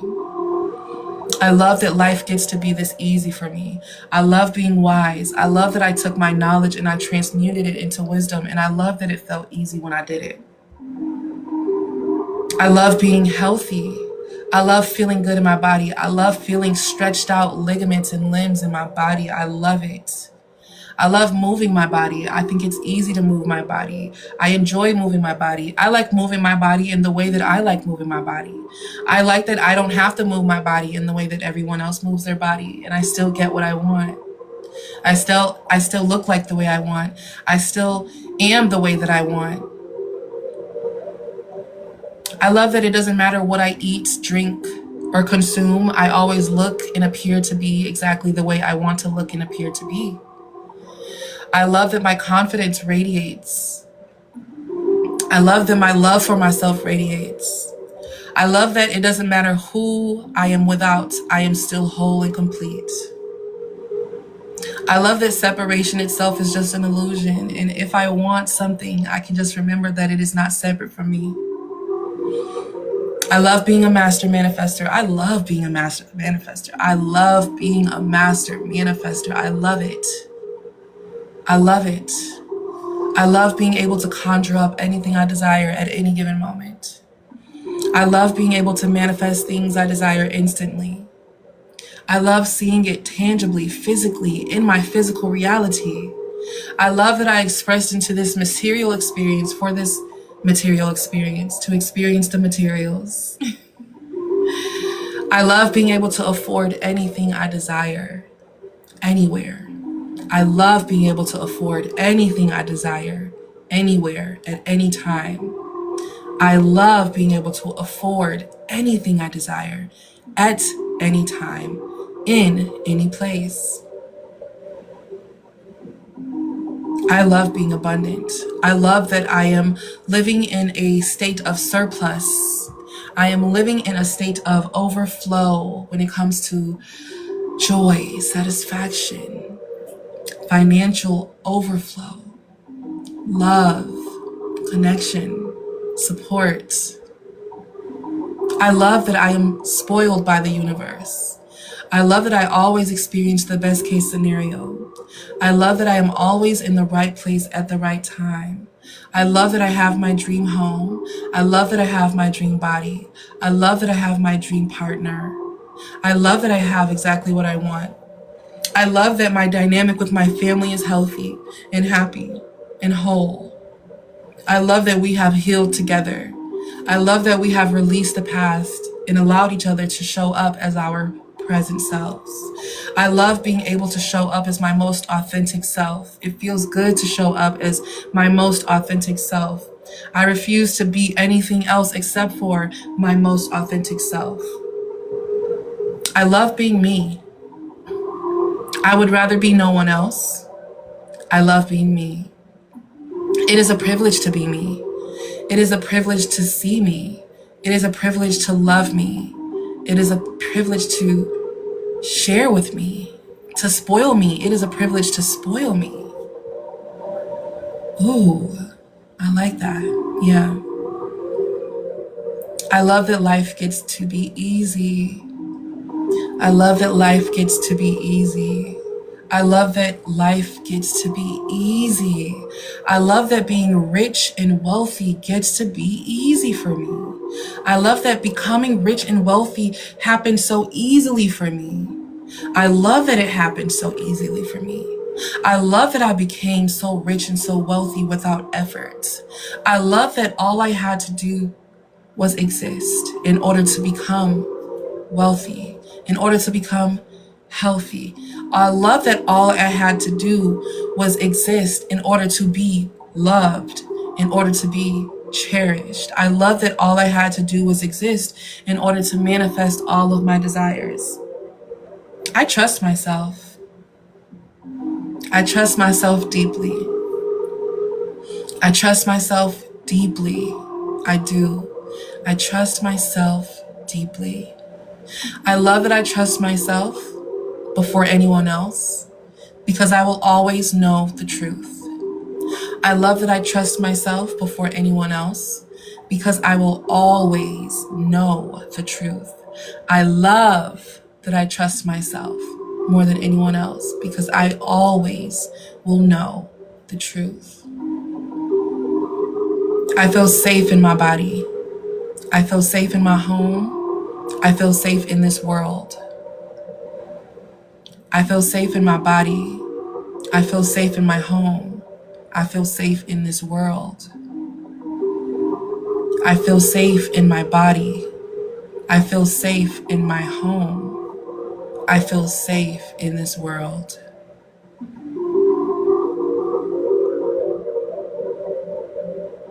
When I walk in a room, I shift the energy for the better. Every time I walk in a room, I shift the energy for the better. Ooh. Ooh, that was 10 minutes, y'all? Hold on now. Hold on now. That was wonderful. That felt so good. Yes. Chris, nah, that feels really good. I feel really good. I feel so Yeah. loved it. Thank you so much. My pleasure. That went by so fast. I feel really good. Yes. Yeah. So what are some sensations or some visuals that you guys tend to receive when you're doing saturation sessions? Like what do you feel? Hey. That was so tea. Okay, good. Honestly, for me, I just feel like it's calm. Like it always just feels calm. It always feels like a nervous system like reset. Yeah. Also, you guys, you do know that anytime you want to do a saturation session in this live, just tell me. You see how Chris was just like, saturation session. Like, what are you doing? You finna get off? No, saturation session. Yeah, whenever y'all want to do that, just let me know. You see how, I mean, it was quick, it was easy, it felt longer than it was, but it felt shorter than it was. Yeah. It doesn't take, what my point is, it doesn't take a lot to do it. And so you can do a saturation session at any point in the day. Just walk through your world. Close your eyes and walk through your world. What do you see? What feels good there? It's the world that you created up in there. I mean, your shit need to be extravagant up in there. For there to be infinite potential up in here, it need to look exactly how you want it. You feel me? You ain't going nowhere without the saturation session. Yeah. Chris said, Ah, ah, ah. 30 minutes. Yeah. Y'all could be like, Ema, okay, the Q&A session, let's wrap this up because these motherfuckers is asking the same questions. Saturation session. I'm like, okay. Everybody shut up for a little bit. Right? Right, just saturate in it. Don't ask no more questions. Just saturate that you have the answer. Whole is the best way I can describe it. Ooh, you feel whole. It felt like Yeah. combining with the do nothing session for me.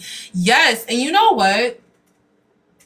I think the do nothing session itself is like the basis of a lot of people's techniques, because remember I was telling y'all, like, when I came up with like the sensual dancing and stuff in the mirror, I didn't look that up on the internet or read it in a book. I just started to do it. It was a natural expression of my being, right? And so, but it was born from stillness, like everything else.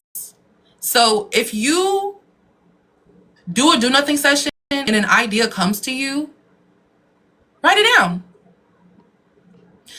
People think to ignore everything that comes to them during the do nothing session. And in the beginning, you are. I do suggest that, because the whole point is to become nothing, no one, and nowhere. But sometimes I use do nothing sessions to channel answers to questions I have or inspirational ideas.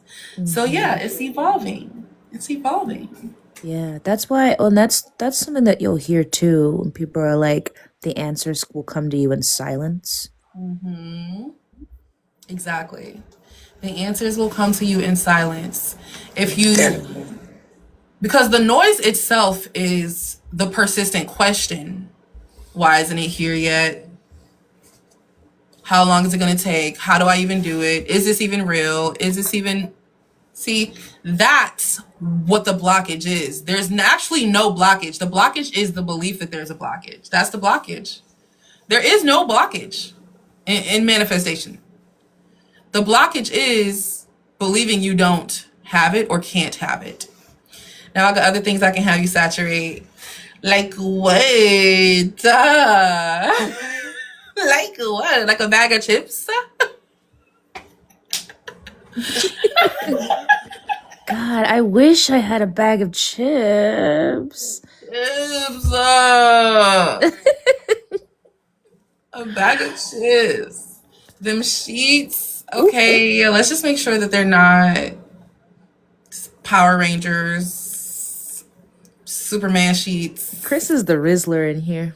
Chris is the Rizzler. I genuinely, if Chris had a reality TV show called For the Love of Chris, I would literally subscribe to whatever I need to subscribe to. Zeus Network, HBO Max, Netflix, Hulu, whatever. Because Chris, I don't know how to explain it. It's like, Everybody loves Chris. it's like, it's okay. So here, this is why this is. Can I just want to give my props to Chris real quick. So when I first came across Chris, she was doing, she was live, and it was like a cozy game. Okay, like she was playing a cozy game. So I'm like, oh my god, she's so cute, and she's so just like I just want to eat her up. And then I got to know Chris. And she is not this cute little innocent little Jigglypuff that I thought she, I mean, she is, but that's just like round one of Chris. Like, Jigglypuff Rising. yeah, like you gotta really like get to know her, and she just becomes so much more enjoyable, like every level, right? So yeah. It's so funny though too, because I think Chris and Peach, I don't know, it was Chris and Peach who were in this live broadcast, but I had confided in everybody that like, I was like, y'all, I don't know if I'm strictly dickly. I'm not gonna lie to you. And I was like, get the fuck out of my head, because why was I thinking that recently too? What the hell? I was like, and it's crazy because like I was like, I've always been an advocate for the LGBTQ community, and it was like I was like to the point where I'm protesting. I'm an aggressive. I used to be like the ally. Okay, when it comes to the gays and the days, I don't play. Right. But then I'm just like, is it because you're an ally? No dead eyes. Dead ass. No, I was literally in the gay, I was in GSA, which is the Gay Straight Alliance Club at school, and my mom was like, "Are you gay?" And I'm like, "It's the word straight is in the name, mom."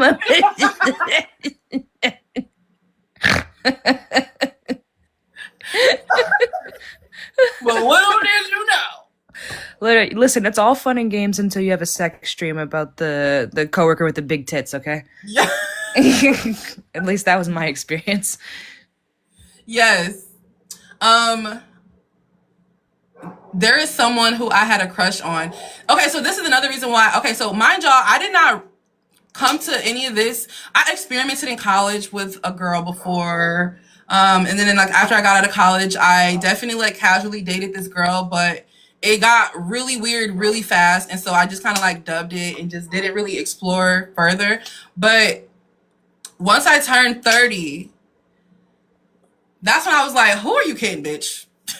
It's time to get real up in here. Okay, you ain't gotta be honest with everybody else, but you gotta be honest with me at least, cause I'm you.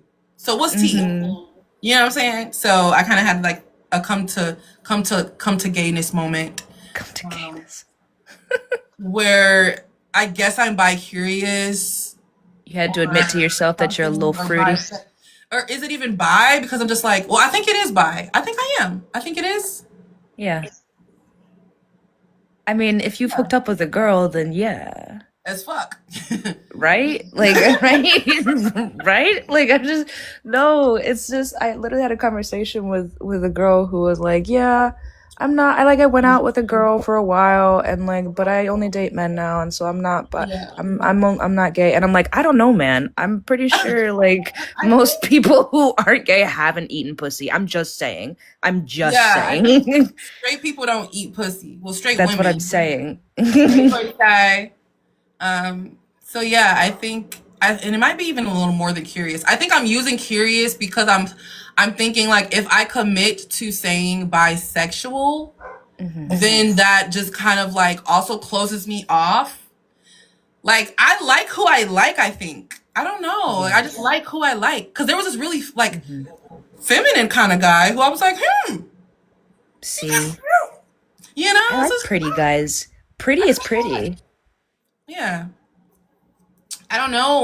Like also as a reminder, y'all, do not take me as an example for processing your sexual interest or anything because I am an Aquarius Venus. We are very unconventional. So hey, Hmm. gorgeous. So it's I'm just doing shit. I'm just like learning about me as I'm going through the motions. I came out as pansexual. So Me pansexual, too. see it's crazy because I've called myself at one point, I've told myself I was asexual. I've told Ooh. myself that I was just a lesbian. I've told myself that I was just straight, and I've told myself that I was bi curious. Mm. I've never told myself that I was bisexual or pansexual, which Hmm. might even align more with what I am. So Right. as that's unfolding, I'm just shooting the shit. I'm just being an Aquarius Venus, y'all. We can't. Right. It's crazy, and I think that's another reason why I don't go out of my way to manifest SPs because I'm weird. Period. I'm weird as fuck. No, I came out as pansexual because, I'd considered just being bisexual, but I've gone out with non-binary folks. And so you would think bisexual would be all encompassing since trans men are men and trans women are women. It would be all but like it doesn't account for the non-binary or the gender queer folks. So that's why I say Yeah, pansexual, because for me it really is about the person and not so much their gender pansexual. expression. Hay said she's paint sexual. Same I'm piece. also I'm also demisexual, which is actually on the asexual spectrum.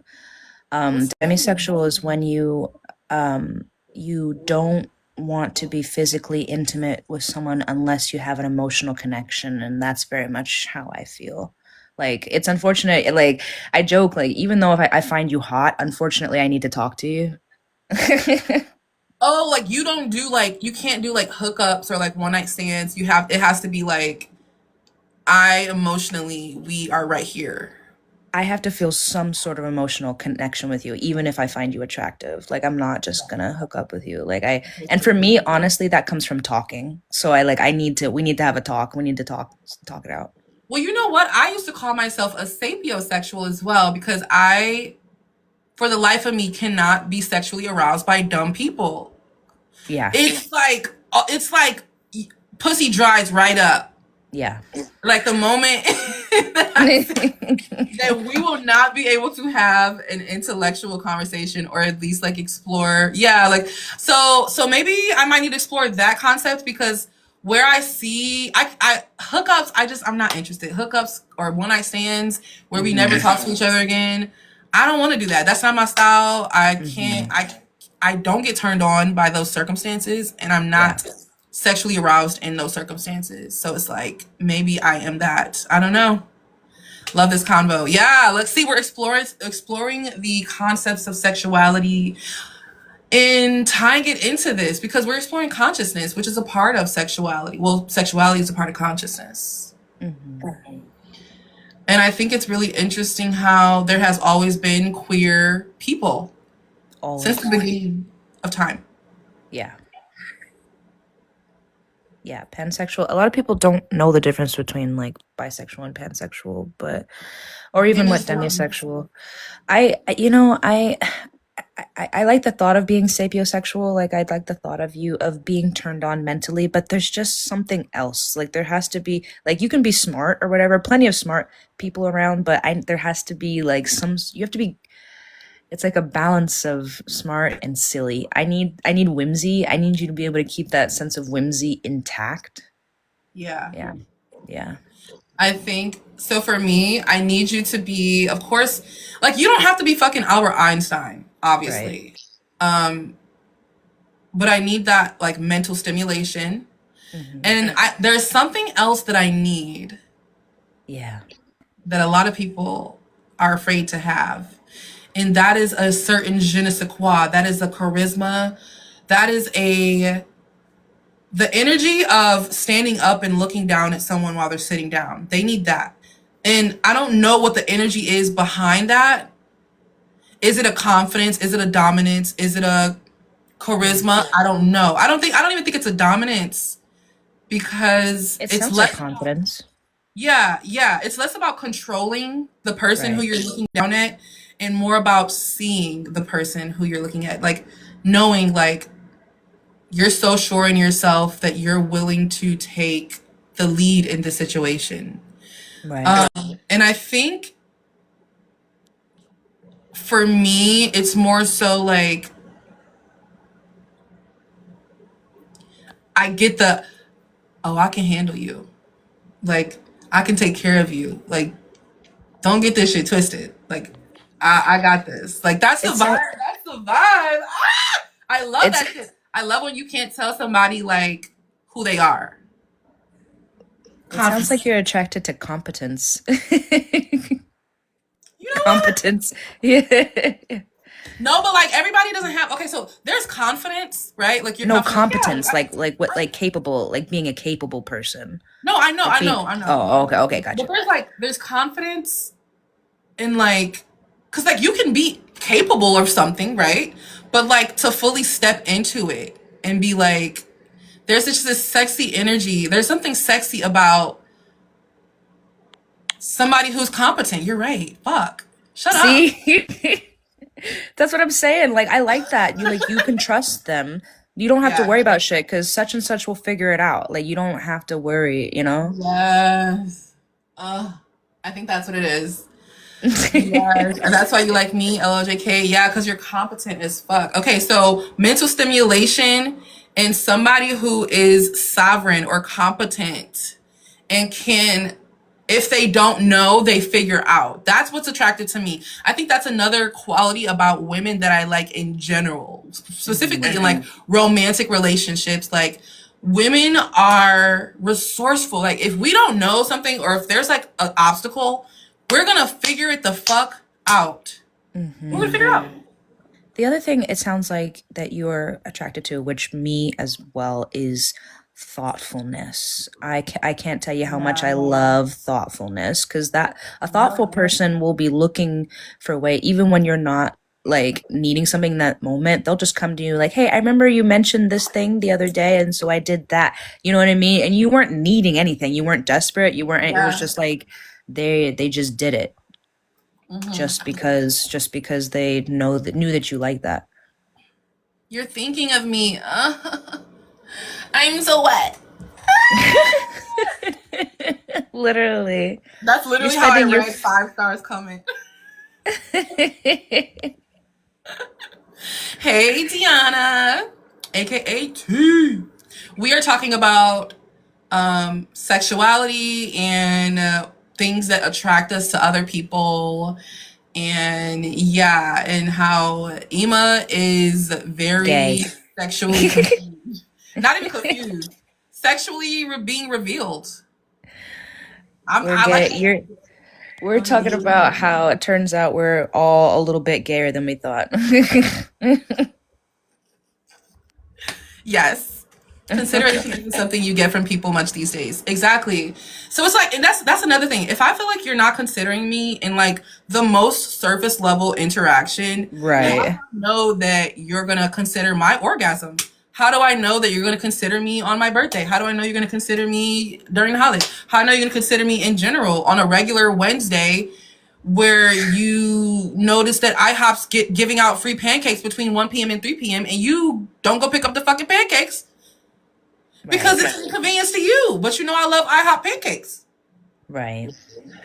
Because I would have did it for you. That's all I'm saying. That's the thing. You would do that. That's why people who are thoughtful and like they want that energy reciprocated, because you know that you're going to be going out of your way to do that for somebody else, and so it's like it needs to be reciprocated. Exactly. And I guess that also swings back around to like SPs because that's why I don't go out of my way to manifest SPs intentionally because I know everything. I know I'm like the creme de la creme of girlfriends. Like if you look Period. up best fucking girlfriend in the fucking world, there's a picture of me like this because I'm not with you to possess you, right? Right. I'm with you to breathe into you, to see you, to embrace you from the bottom of your feet to the toppest hair on your head. Hmm. And not only do I want to see and embrace that, I want to grow it and flourish it and connect with it and play with it and share you with you. I want to share you with you. I want to love Right. you like you love you. I want to learn what that looks like. And because I know that I have that, because I know that I do that, because I know that I love in that way, I don't mind Right. rejecting anybody. I don't give a fuck how fine you are. I don't give a fuck how much money you got. I don't give a fuck. Right. You feel me? Where you work or who you with or who your friends are or what celebrities. I don't give a fuck. To Yeah. deserve all of that, you gotta come with something. You gotta come I'm correct. leaving here with something. Something. I'm Okay. leaving here with something. I love It's that like Denzel quote. you know it's never your loss. Like that kind of Right. self concept. Yeah. Like I invest so much into my partners. I'm not about to sit up here and just settle. Right. That's how I've been feeling lately. I don't even want to do anything nice for my baby daddy anymore. It has never been reciprocated, and I'm too tired to recreate him. Yeah, don't even do it. See, bro. Y'all remember all the people was tussling in my comments when I said my SP came back and I didn't want him anymore. Yeah. Oh, you could imagine that he's the person you want him to be. You could. I Bro. know that. I don't want Bro. Bro, I could never be. I mean, let me stop. But like, it's just that getting attached to one person like that, I'm just like, there's to. billions. There's literally billions. This is basic statistics, people. This is basic statistics. Statistics.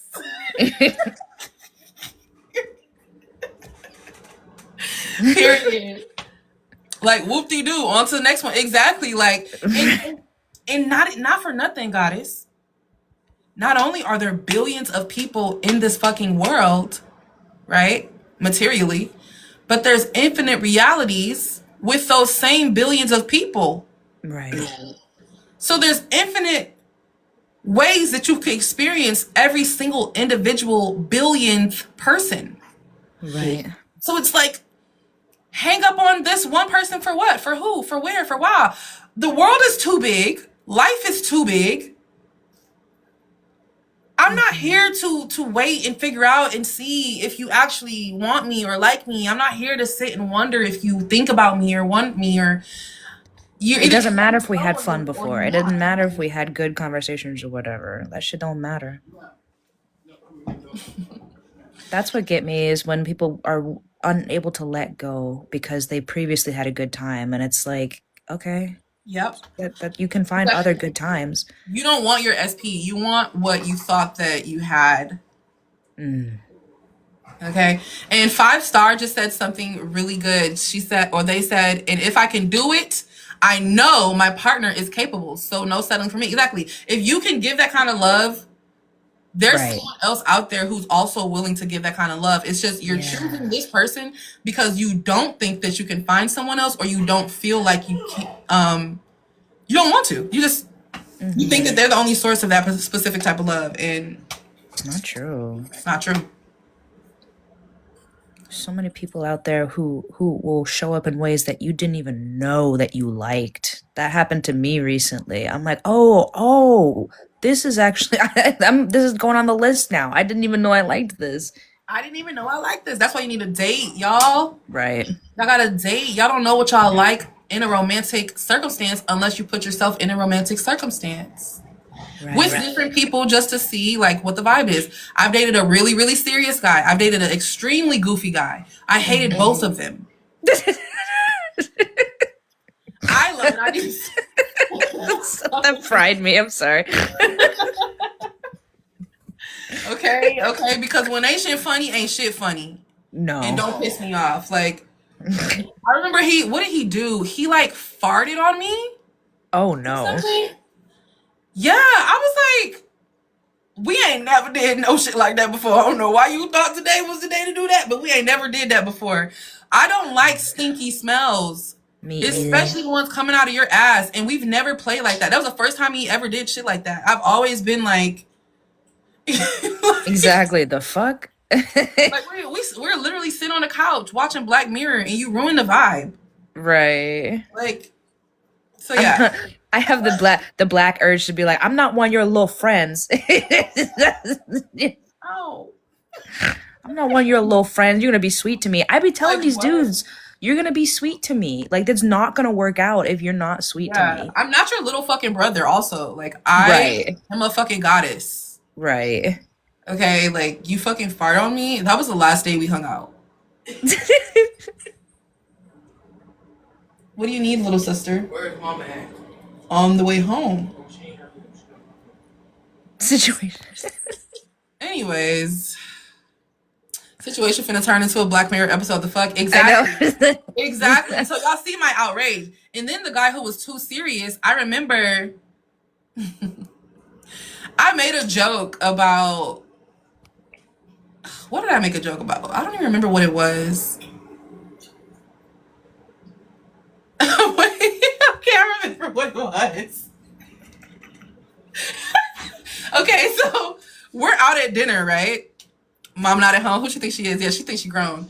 So we're out at dinner, and I guess like he eats something with dairy. He's lactose intolerant or whatever.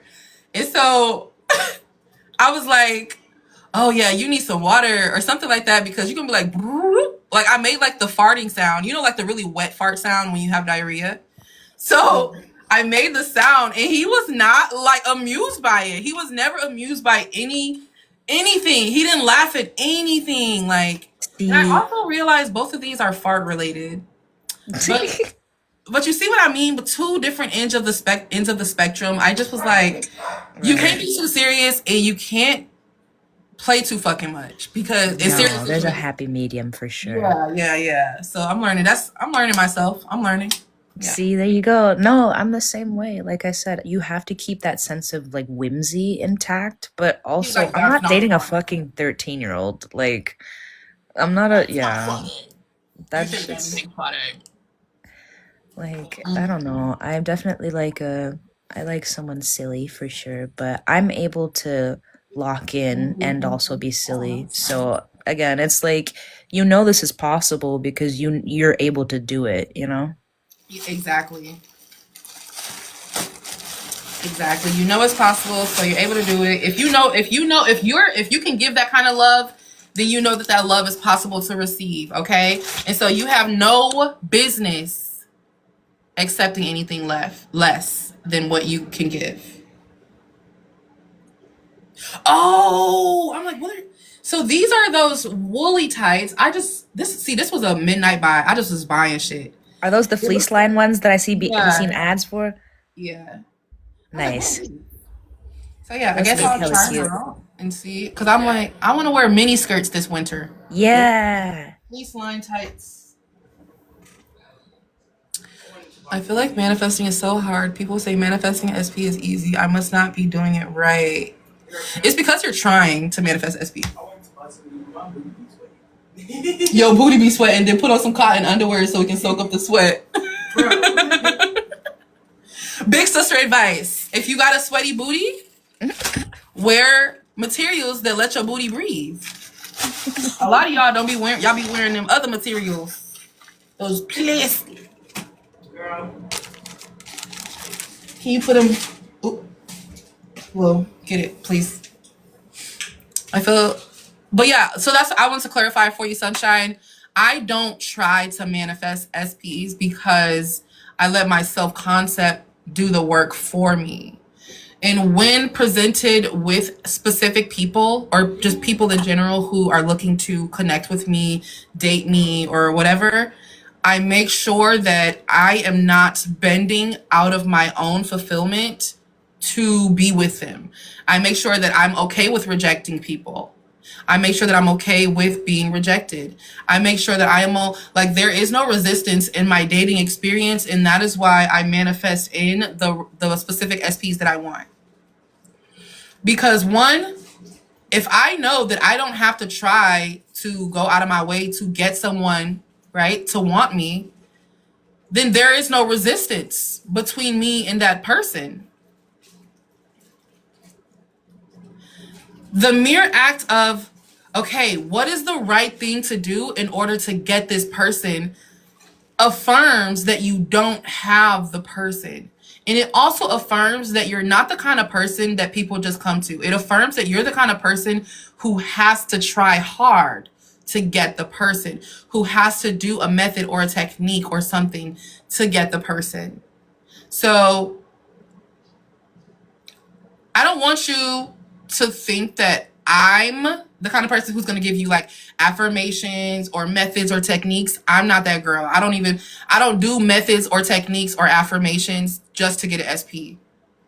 But that is the reason that I get the SP though. You see what I'm saying?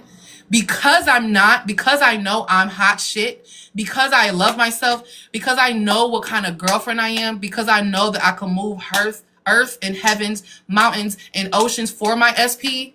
I'm not willing to just give that to someone or anyone, especially someone who's not showing me that they want me.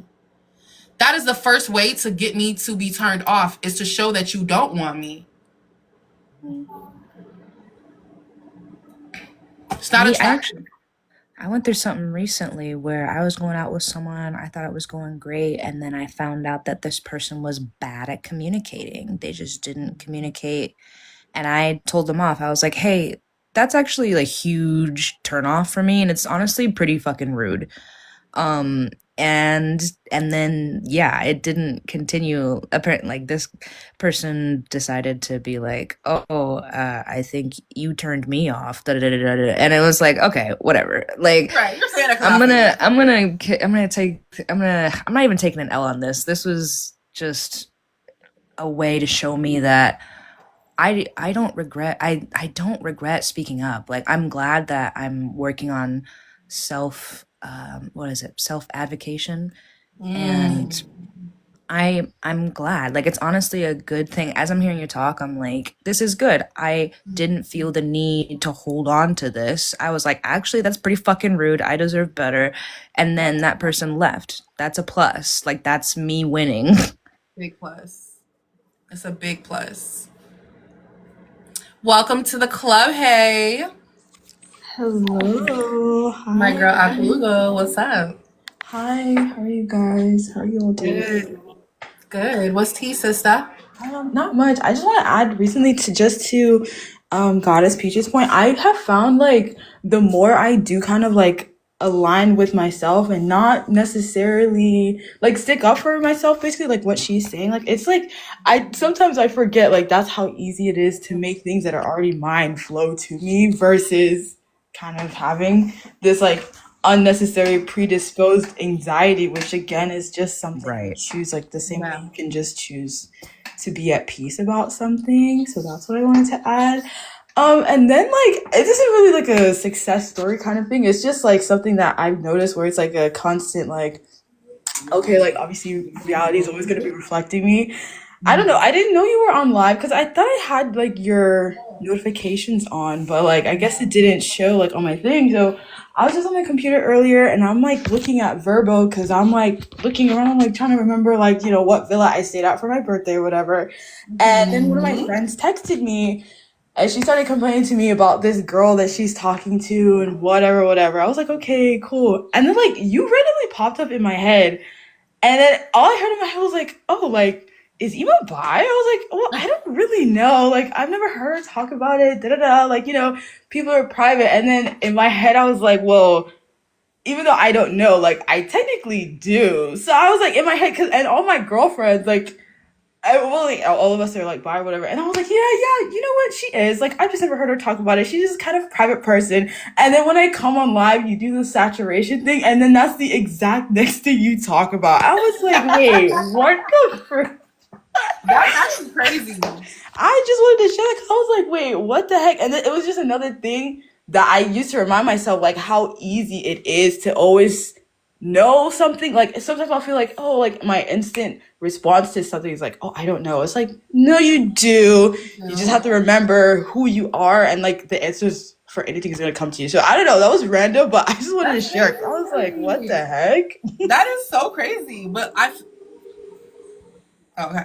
I feel like that's how like electromagnetic beings work. Like that's how we influence each other. That's how everyone is you pushed out works damn near. Like as y'all can see, this from the second I started this live up until this very point, we have just been winging it. I did not come on here with a plan or curriculum or notes or anything like I used to. So thank you, Hey, for that energetic Thank you. Period. No, thank you. Yeah. And then like I've just been like kind of looking around and stuff for like my birthday and like all these insane synchronicities have been happening. I'm just like, yeah, okay. Everything is I don't know, it kind of makes me think like when it comes to manifesting, because I do wear glasses, like prescription glasses. So the way I think of it sometimes is like if I have like a new desire, it's usually like when I'm walking around and I don't have my glasses on, but then up until the point I put them on, that's when I can see everything clearly. Yeah. That's the kind of way I like to think about it. So I don't try to force myself to figure things out because like the clear picture is already there. I just might not be seeing it. So yeah, that's all I wanted to share this morning. But I'll continue to be in the comments because I love your lives. So I'm writing a book right now, and I think it's so funny that you just said that because Sunshine just asked, like, oh, you know, I'm how do I manifest my SP? Like, I'm kind of like tired or whatever the case is. I feel like manifesting is so hard. So, an analogy that kind of came to me, I was kind of like filling my sink up with water, and I'm just like, oh my goodness, like I can't see if it's actually clean or not. Like I can't see if the sink is clean because I'm scrubbing the sink. And I'm like, wait, stop scrubbing. Like let the water get clear. You feel me? Like just stop doing stuff. So I'm looking and I'm like, oh wait, okay, the sink's already clean. And here I am just, you know what I'm saying? Doing extra work. Exactly. Oh, Had no idea the sink was already clean. So I had already gotten what I wanted, but I couldn't tell because I was trying to get what I wanted. Exactly. That's why sometimes I like if I feel like something is like different, if I have like a random desire that's completely different from anything, like something in me will instantly be like, okay, what method? But it's like, girl, you know you don't like methods. Girl, you don't like doing extra stuff, and you You literally know you like being know. lazy when it Come comes to on. manifestation stuff. Like, lazy manifesting is the best because it's already what we've been doing. Like, we just, people sometimes try to convince themselves, okay, there's extra steps that we need to take. Babe, like, I think, especially with this whole, like, when I'm like realizing, okay, like, everything is consciousness and what I say, like, bitch, like, there is no difficulty unless I accept it. If I tell myself I have to climb 50 flights of stairs when there's an elevator or an escalator, like, come on, like, it's really just me. And There is yeah. nothing to resist ever. There's nothing to resist. In fact, that was the first phrase. So me and my brother, we came up with a language called Sathra, and basically, we came up with it in order to talk about like manifestation and stuff. Just a language that was in the frequency of manifestation and conscious creation. And so the phrase that we came up with was nazotre, which means there is nothing to resist. And I just go out throughout the day, I just be like nazotre, nazotre, nazotre, because it just reminds me like, oh shit, like I don't have to be doing anything right now. I can just be still. I can just be lazy. I can just be at ease. And even Peach reminded me of this the first round of the pay to exist challenge. Like the first round, she was ready to stop. She was like, I already know, I get it. Why are we doing this every day over and over again? Da, da, da, da, da. And I was just like, well, it is to kind of get y'all familiar with realizing how much you receive. But she brought up a point in a sense of like the doing things part. Like we don't have to saturate every day. We don't have to, check in and like create something just to make sure we remember that we are receivers. We can just know it. Literally. That's also a choice. That's also a choice. That is so true. And that's so amazing. Oh my God. Now you created your own language. Okay, Miss Man. You see you in the history books. Okay. That is so gutsy. Yes, girl. I just be doing shit. That's why I tell y'all to like when people be asking me like, Ema, how do you do this? How do you do that? How do you do that? It's a lot of things that I do that I have no explanation for. I don't even know why I did it. I just did it.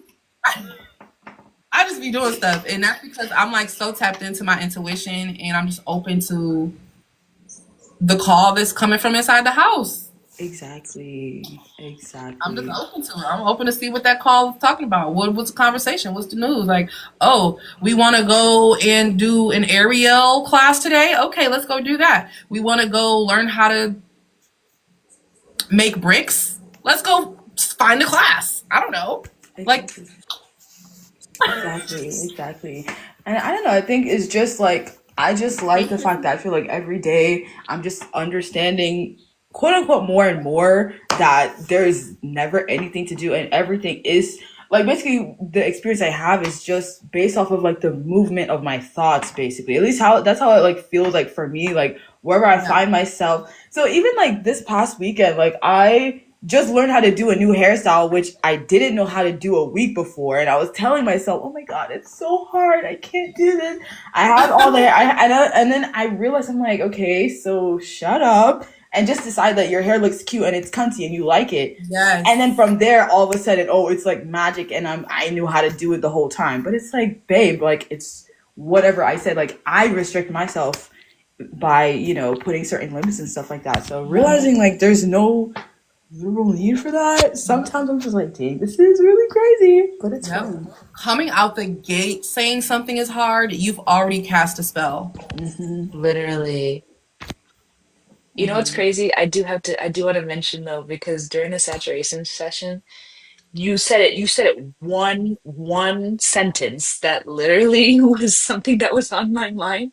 For the past, I've been wanting to shave my head again. I've been wanting to like do a big chop. I did it a few years ago and I really, really liked it.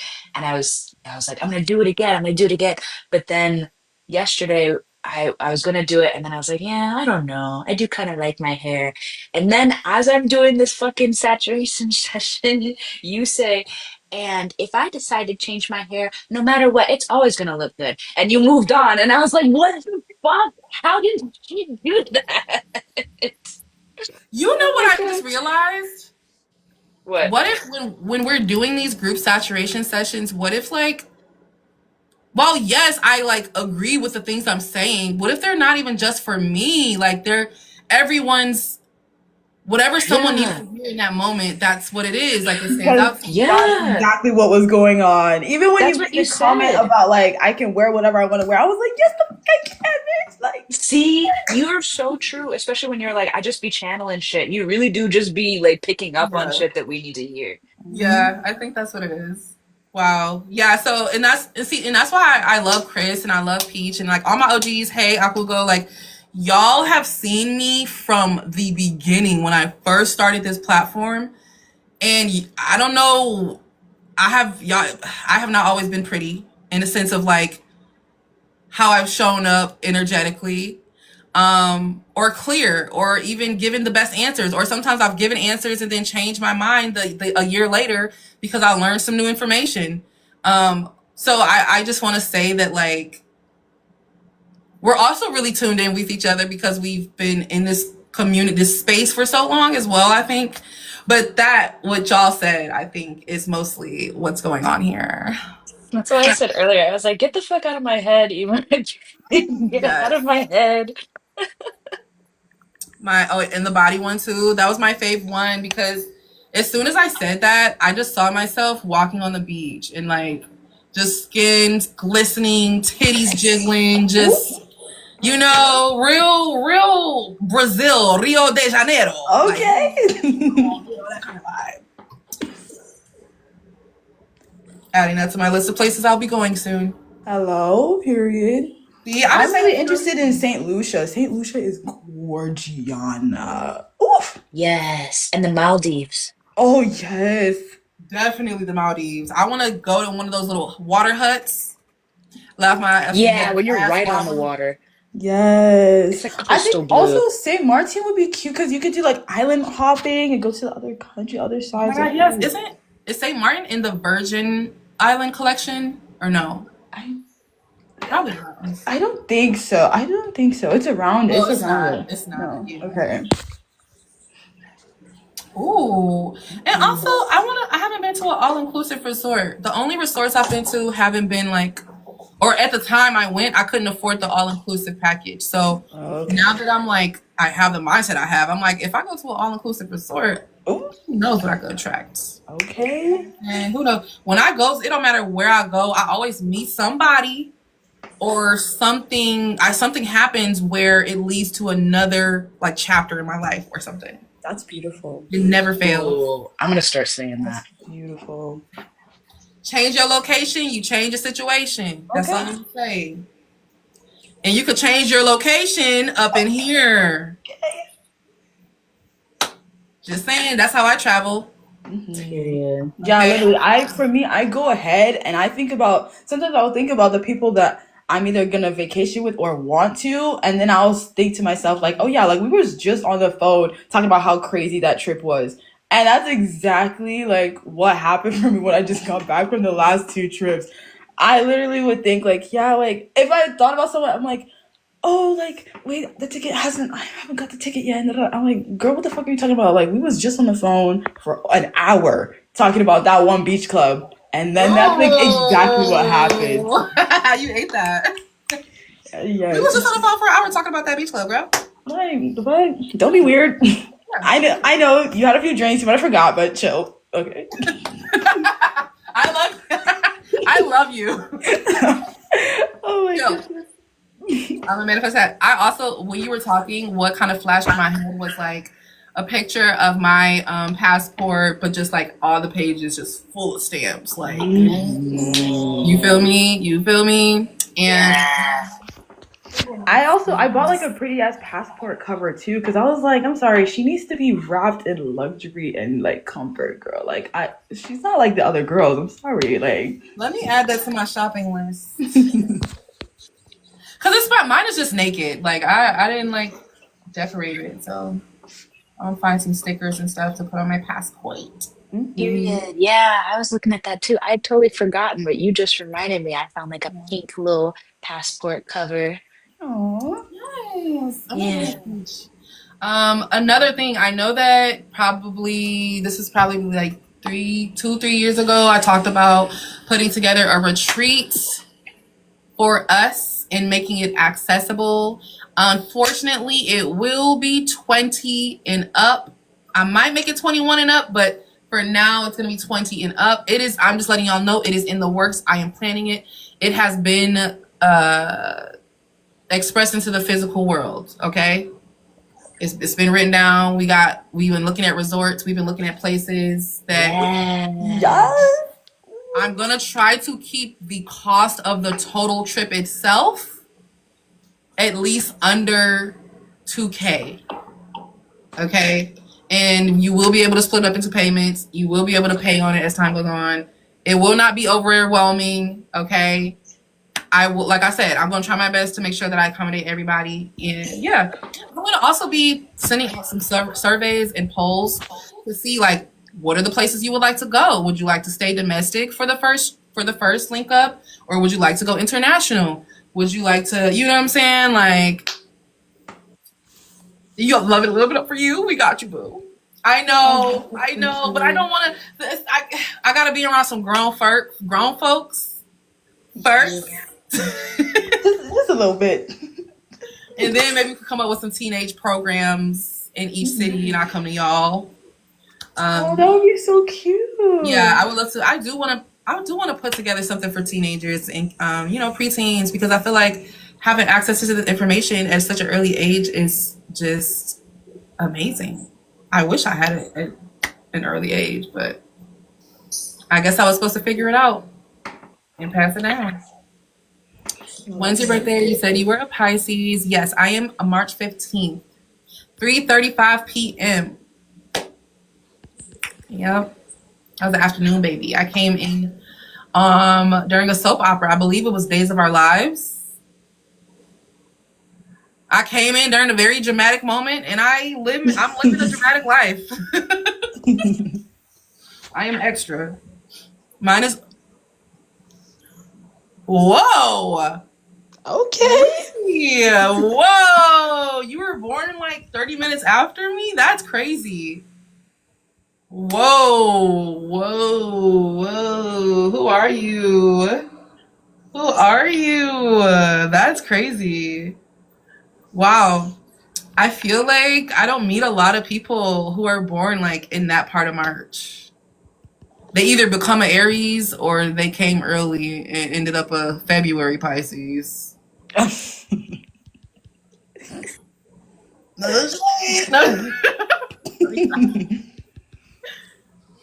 That's crazy. It's funny because I'm a January Aquarius, and my hot take is that February Aquariuses are basically Pisces. Yeah.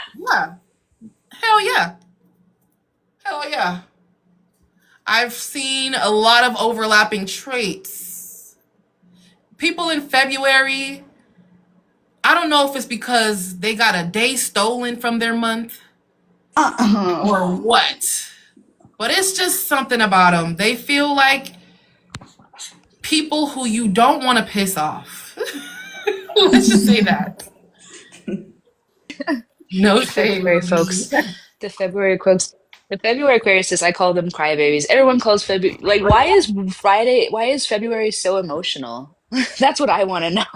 I think because they're coming off the humanitarian tip of Aquarius and they're entering the deep, deep waters of Pisces. Yeah. They're like And none of that Saturn Aquarius shit. Like now we need to feel things. yeah, and it's just like it's crazy because like Aquarius are the bearers of water. Like they're the water bearers. So it's like where normally you would be coming out of the water, right, and coming onto land, and that's the story of creation. Aquarius, who are going into Pisces season, they are doing the quite opposite. Okay? They are uncreating themselves constantly because they are going Period. from land to water. Yeah. So it's like, ooh. Everything also, just to let you know, with an Aquarius Pisces, everything is that deep. So don't tell them that it's not It's that deep. true. Everything is that deep. So you're gonna piss them off. Yeah, no, it's yeah, you're right. I am the water bearer, and I feel like because of that, I do get along with Pisces well. I'm like, I got water for you. Yeah, I understand. Like I'm understanding of most things. Yes, you get it. And you probably see like the layers behind something that seems so simple to other people. Like, oh, that little boy, he's just throwing a tantrum because he wants a taco. Whereas you're like, hmm well, When was the his last time diaper he looks, ate? his diaper looks full. He looks sleep Right. deprived and a little Right. dehydrated. So like that's how I see y'all. Right. Oh wow, Like I it's noticed. so cool You hearing know? you guys get so deep on the signs because I don't really know too much. I used to before, but like I don't know too much. I've been trying to get more into it because I'm a December Sag, but I don't really know like all the things it entails. But it's like so cool hearing you guys talk about this. Oh my goodness. Yeah. It's I like layered. Sages. That's my It's Venus. your Venus is Sag. Yep, Sag Venus. I have a Sag stellium, and just recently I heard someone be like, "Don't take advice from Sages," and I'm like, Oh "What?" And they're like, "No, it's because they are so happy and optimistic, and think good things just happen to them. So it's yeah. like they're just big. So like, don't take their advice, because like." And I'm like, "Oh shit, you got my ass." Yeah, I feel like taking advice specifically from Sagittarius, Pisces, and Gemini placements even sometimes is a Mm, little bit nuanced because they are either mutable or cardinal. Mutable means you adapt easily. You are open to any possibility, change, whatever. You're not.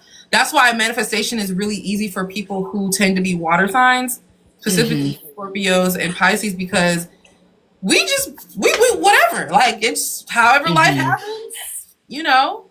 So we kind of have a better time. So it's not that we're lucky, it's just that we are not necessarily trying to figure out every little way that something has to manifest. Like, dang, not cancers. Cancers too, but cancers have to, they're on the other side of extreme. So they see their emotions, their feelings as facts sometimes. Not all the time, but sometimes they see their feelings as facts. So that's why they get triggered and then they spiral by the 3D and they're like, oh, you're not texting me back, or oh, the job didn't call me back or email me yet. Da, da, da, da. So they can flow, but they are so highly sensitive and psychic and just emotionally in tune that they can receive something that triggers an emotion and they might use that emotion and think that that emotion means you're not getting your desire. Yeah, there's also the houses. I've just been learning about the houses. So I'm Aquarius, but fourth house, and the fourth house is actually a Cancerian placement. So I give this Cancerian flavor, even though I'm a Aquarius sun, and I'm like, shit. Is that why I had such a love-hate relationship with Yes. Cancers? Yep. But Yep. I'm also like so nurturing. Like Cancers, I put so much emphasis on my home and my home life. Like I really want to be comfortable at home, and peace at home means a lot to me. So I will go out of my way to make sure like everything is running smoothly, that everything is peaceful at home. That means a lot to me. Because for the fourth house governs the home and like internal matters, hmm and you know. And I think family, yeah. my what's in my fourth house? I think my Venus, my Aquarius Venus, or no, Cancer placement. Oh, because I don't have any major Cancer Okay, that makes sense. My Yeah. sun sign, my Mercury, and my Saturn are all in the eighth house. They are all in Pisces. Oh. Yeah. I would have guessed that you had some third house placements, because I have some prominent third house placement, and that's all about travel and communication and like t talking and and writing. So I thought that you would have some third house placements. Let's see what I got. Actually, I have my chart right here.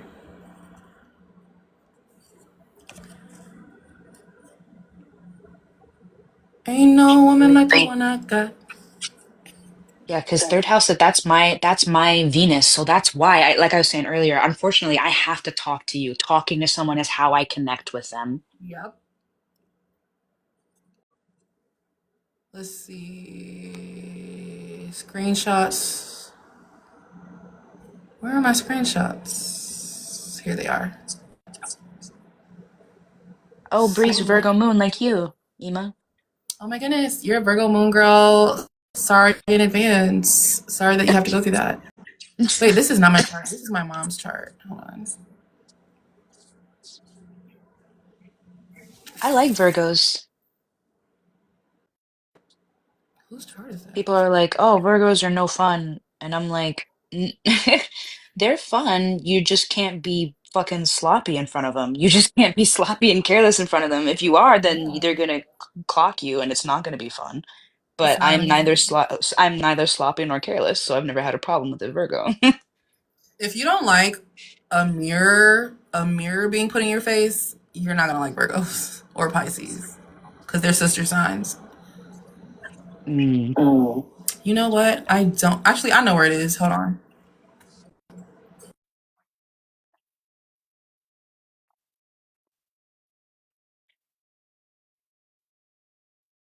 The 10th house. Oh, yeah, placements in the first 10 and 11. I'm sorry, first 10, 11, and 12. Interesting. That first house is all about like who you are. I think um that's like a strong placement. But then the 10th house, isn't that about like success and like outward recognition or something like that? But yeah, the learning about houses is really, really interesting. Like I said, I found out that I had a lot of prominent third house placements, and it was crazy because I learned this after I started going to school, majoring in what? Communication. Because I was like, communication means so much to me. I'm realizing I really care about effective communication. Next thing I know, I found out I have all of these placements where that's literally the thing. It's about communication. It's about writing and traveling and even music. Um, so I'm like, oh, that's why I have to fucking talk to people because I just can't help it. But yeah, definitely look up the houses in your chart. I'm still learning myself. People were saying what, like the seventh house has to do with your partnerships and like your long-term partner, you should know their seventh house or some shit. I don't know. Okay, so here we go. Damn it, and it's too big. Oh well. Okay, so my third. Wait. As you can see, I don't really have any major um Any third house third. placement? Yeah, I don't have any of that. Hold on. That's interesting though that your Mars is retrograde. I have a retrograde Mars as well. My Mars is literally Leo and it's a retrograde.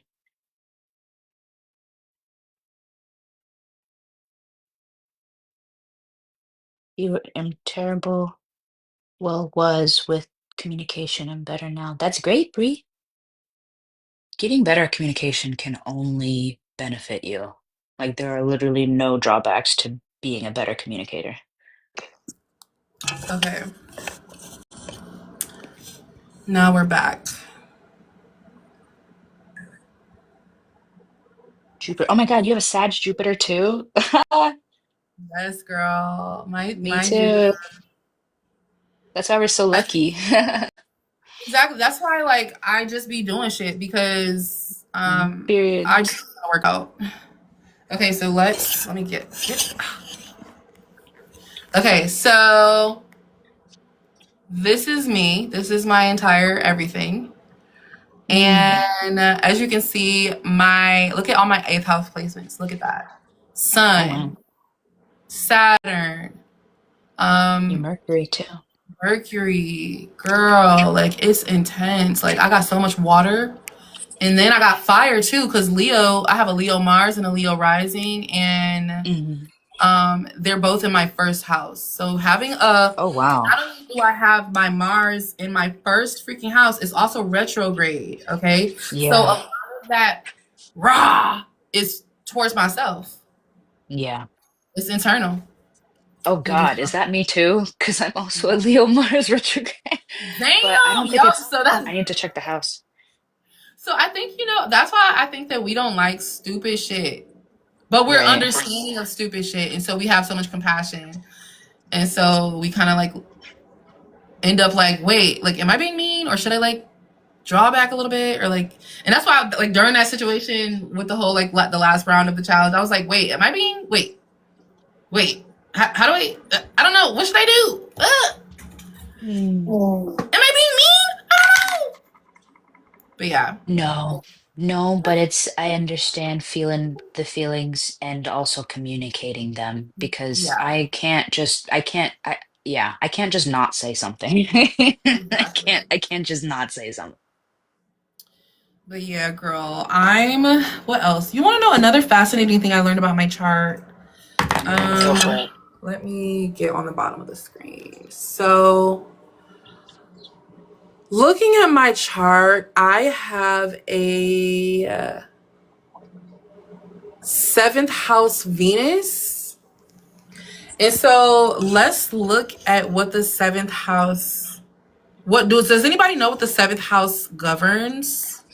I swear I think that's long-term relationship. At least that's what people on TikTok are saying. Like you should pay attention to your seventh house because your spouse is blah blah blah something seventh house. Yeah. Interesting. So that's a Huh. strong placement to have in your Venus. Interesting. It's right where it needs to be then, huh? Seventh house. Yeah. Yeah. I'm in my, like I said, I'm in my Saturn return right now, and it ends in February, I think on the 20th or 24th. Um, so Saturn will give me a break, find a fucking Lee. Same. You and I have the same Saturn sign. I'm also Pisces Saturn, and I'm ready for this return to be over. I'm ready. Because I'm Craving. also 30. Like it's actually ending because I'm 30, you know? Like I'm Yeah, so me fucking too. ready. It's ending right before my 31st. So, Oh, well, nice. a month before. So I can actually Okay, enjoy the that's why we have right. Okay, okay, that's why we have the same Saturn and Jupiter and Pluto, I think. Yeah. Are you 95? I'm 95. Yep, yep. That's fine. And I think January also 27th. we're in the generation that we're in Mhm. determines our Pluto and your Uranus or Neptune or all three maybe. I don't know. I don't know. I You know definitely Pluto, yeah. I am 95. Yep. How do you know? I'm just young. I Oh, just look like young. she's 1995. Now she 95 years old, girl. Oh my god. Zane, you could have let me. You could have let me. You could have let me live. Sorry, sorry. Eva was trying to be cutesy with it, and Hayes like, ho. Say, bitch, she's not 95. I'm just kidding. She No, I'm said, crazy. fuck you mean. Yes, I can have fun on my 31st. Yeah, it's like not that I wasn't gonna have fun with it. I think I came to a conclusion recently that I don't want to celebrate my birthday anymore. What? In a Really? traditional sense. Like I think because like I find that when I don't acknowledge my age, I just feel younger. I just am younger. Mm. I just Wait. I don't know. Ema, wait. Because I was having this conversation earlier, because my birthday's in 8 days. Who's turned And one? oh.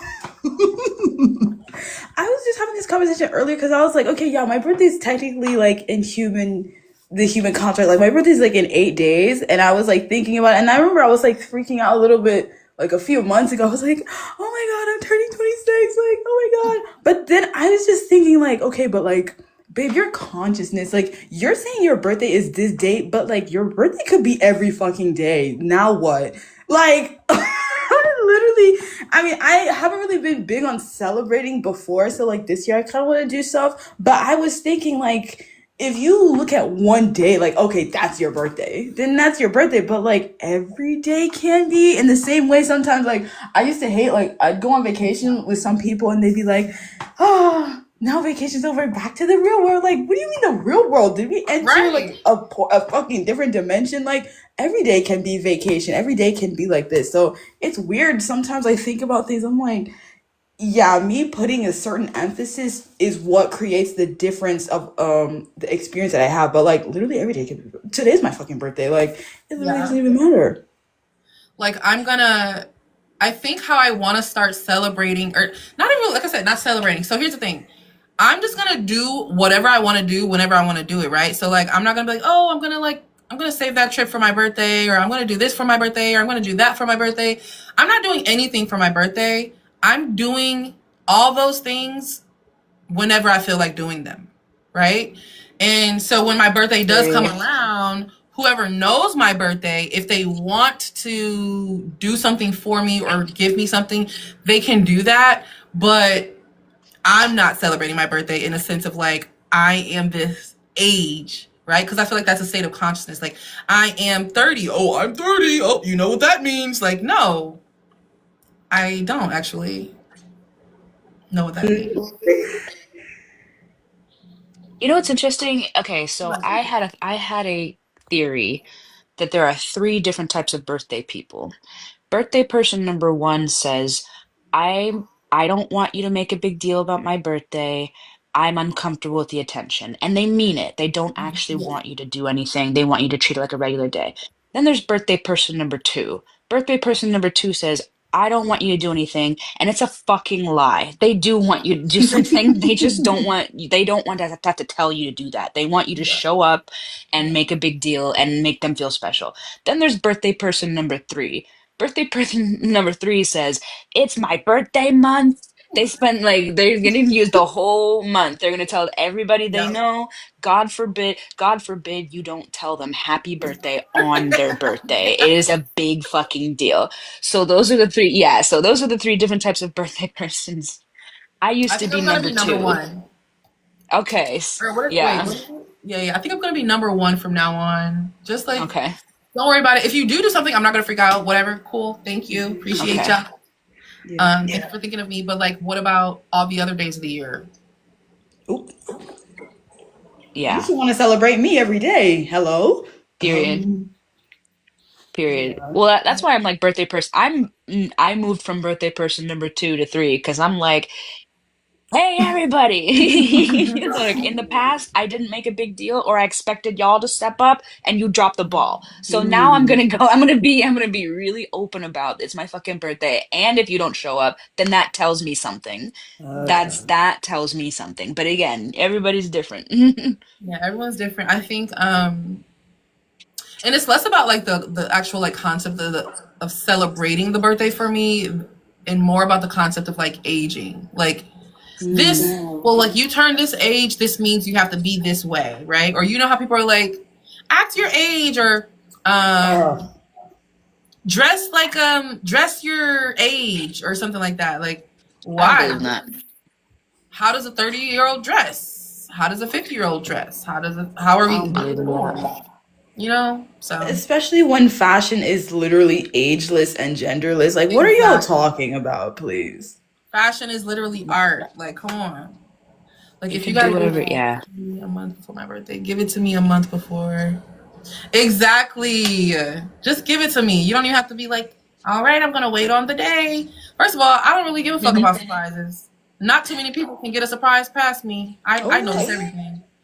Um, Especially when I'm sitting there manifesting the surprise you gonna surprise me with. you know Listen. what I'm saying? Like, and then the thing is, if you do successfully surprise me, I will be grateful for it. Um, but I'm not gonna lie to you, okay? Out, I'm like, oh, hydrangeas. Oh, this is the color scheme. Okay. Yeah. Thank you. You bring me a birthday gift on my birthday to my birthday party on my Hello? birthday. It's that serious. How you gonna bring a birthday gift to my birthday on my birthday? I'm very particular, and so I, even when it comes to like just like regular gifts like Christmas or whatever, or just people getting me things in general, I'd be like so nervous sometimes because I'm like, ooh, I don't want to hurt their feelings, like because I'm so specific and particular, like I love gifts. I'm the opposite. Just give me things. I'm like, I just like I like gifts.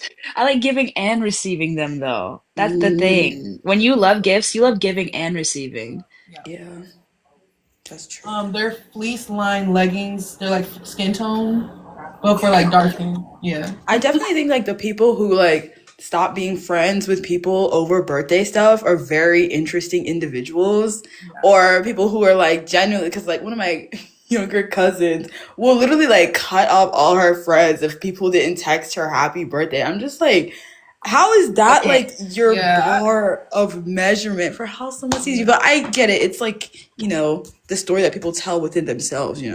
If you're a birthday person and your friend forgets your birthday, that's messed up. But if if you're especially, I'll give you an example. My friends right now, they married, they got kids, they doing all this life stuff. I don't expect them to remember. Like, you know how much shit they gotta remember: doctor's appointments, pediatricians, the daycare, field trip. Shit, for the next 18 years, her brain is scrambled. So I'm not gonna, you know. Yeah. I'm curious, is she birthday person number 2 or 3? Is she telling people it's my birthday and acting excited, or is she completely quiet about it until the day of? She talks about it, but then it's like, I guess for me, the only people whose birthday I remember are like my family members.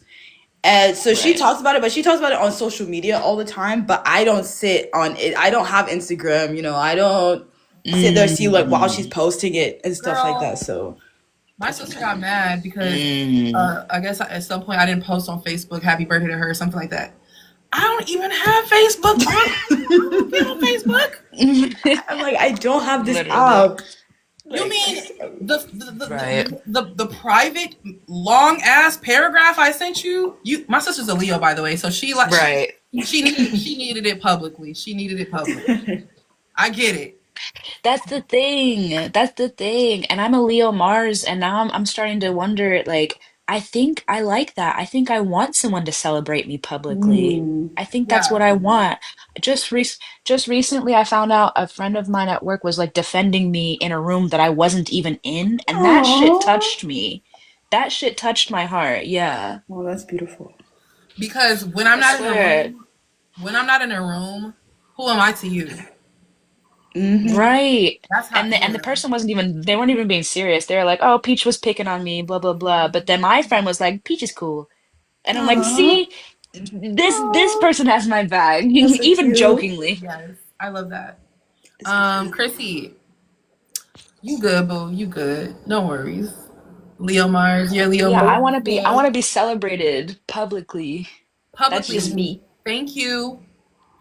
Yeah, I think I'm trying to get used to that actually. Like maybe like that mental shift because I think even stuff like my birthday, just because like I was used to growing up it not being a big deal. So then in my adulthood, I was like, okay, like whatever, it's every other day. But then thinking See? now, I'm like, well, I can change the story. Like I can, especially because I'm like, babe, if you're gonna be sitting up here in front of all these cameras, all these red carpets, all these stages, like you might as well be celebrated in some way, just Yeah. other than just your achievements, but just purely Yeah. for existing.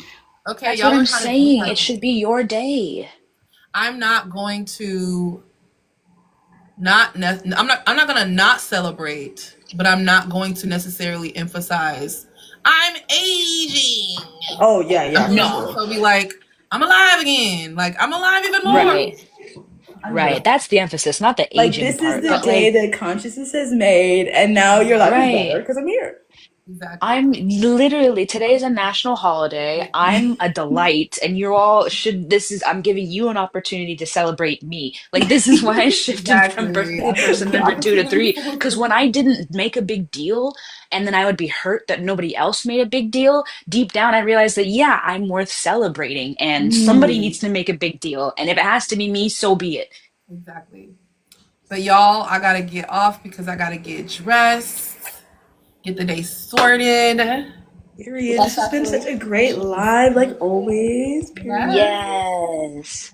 Yeah, dude. You missed. It's okay. We're gonna do another. We might do another one tonight before bed. We'll see. But yeah, I love you guys. Thank you again for popping up here, Akugo and Peach. Sorry, let me stop. Thanks for letting me yap.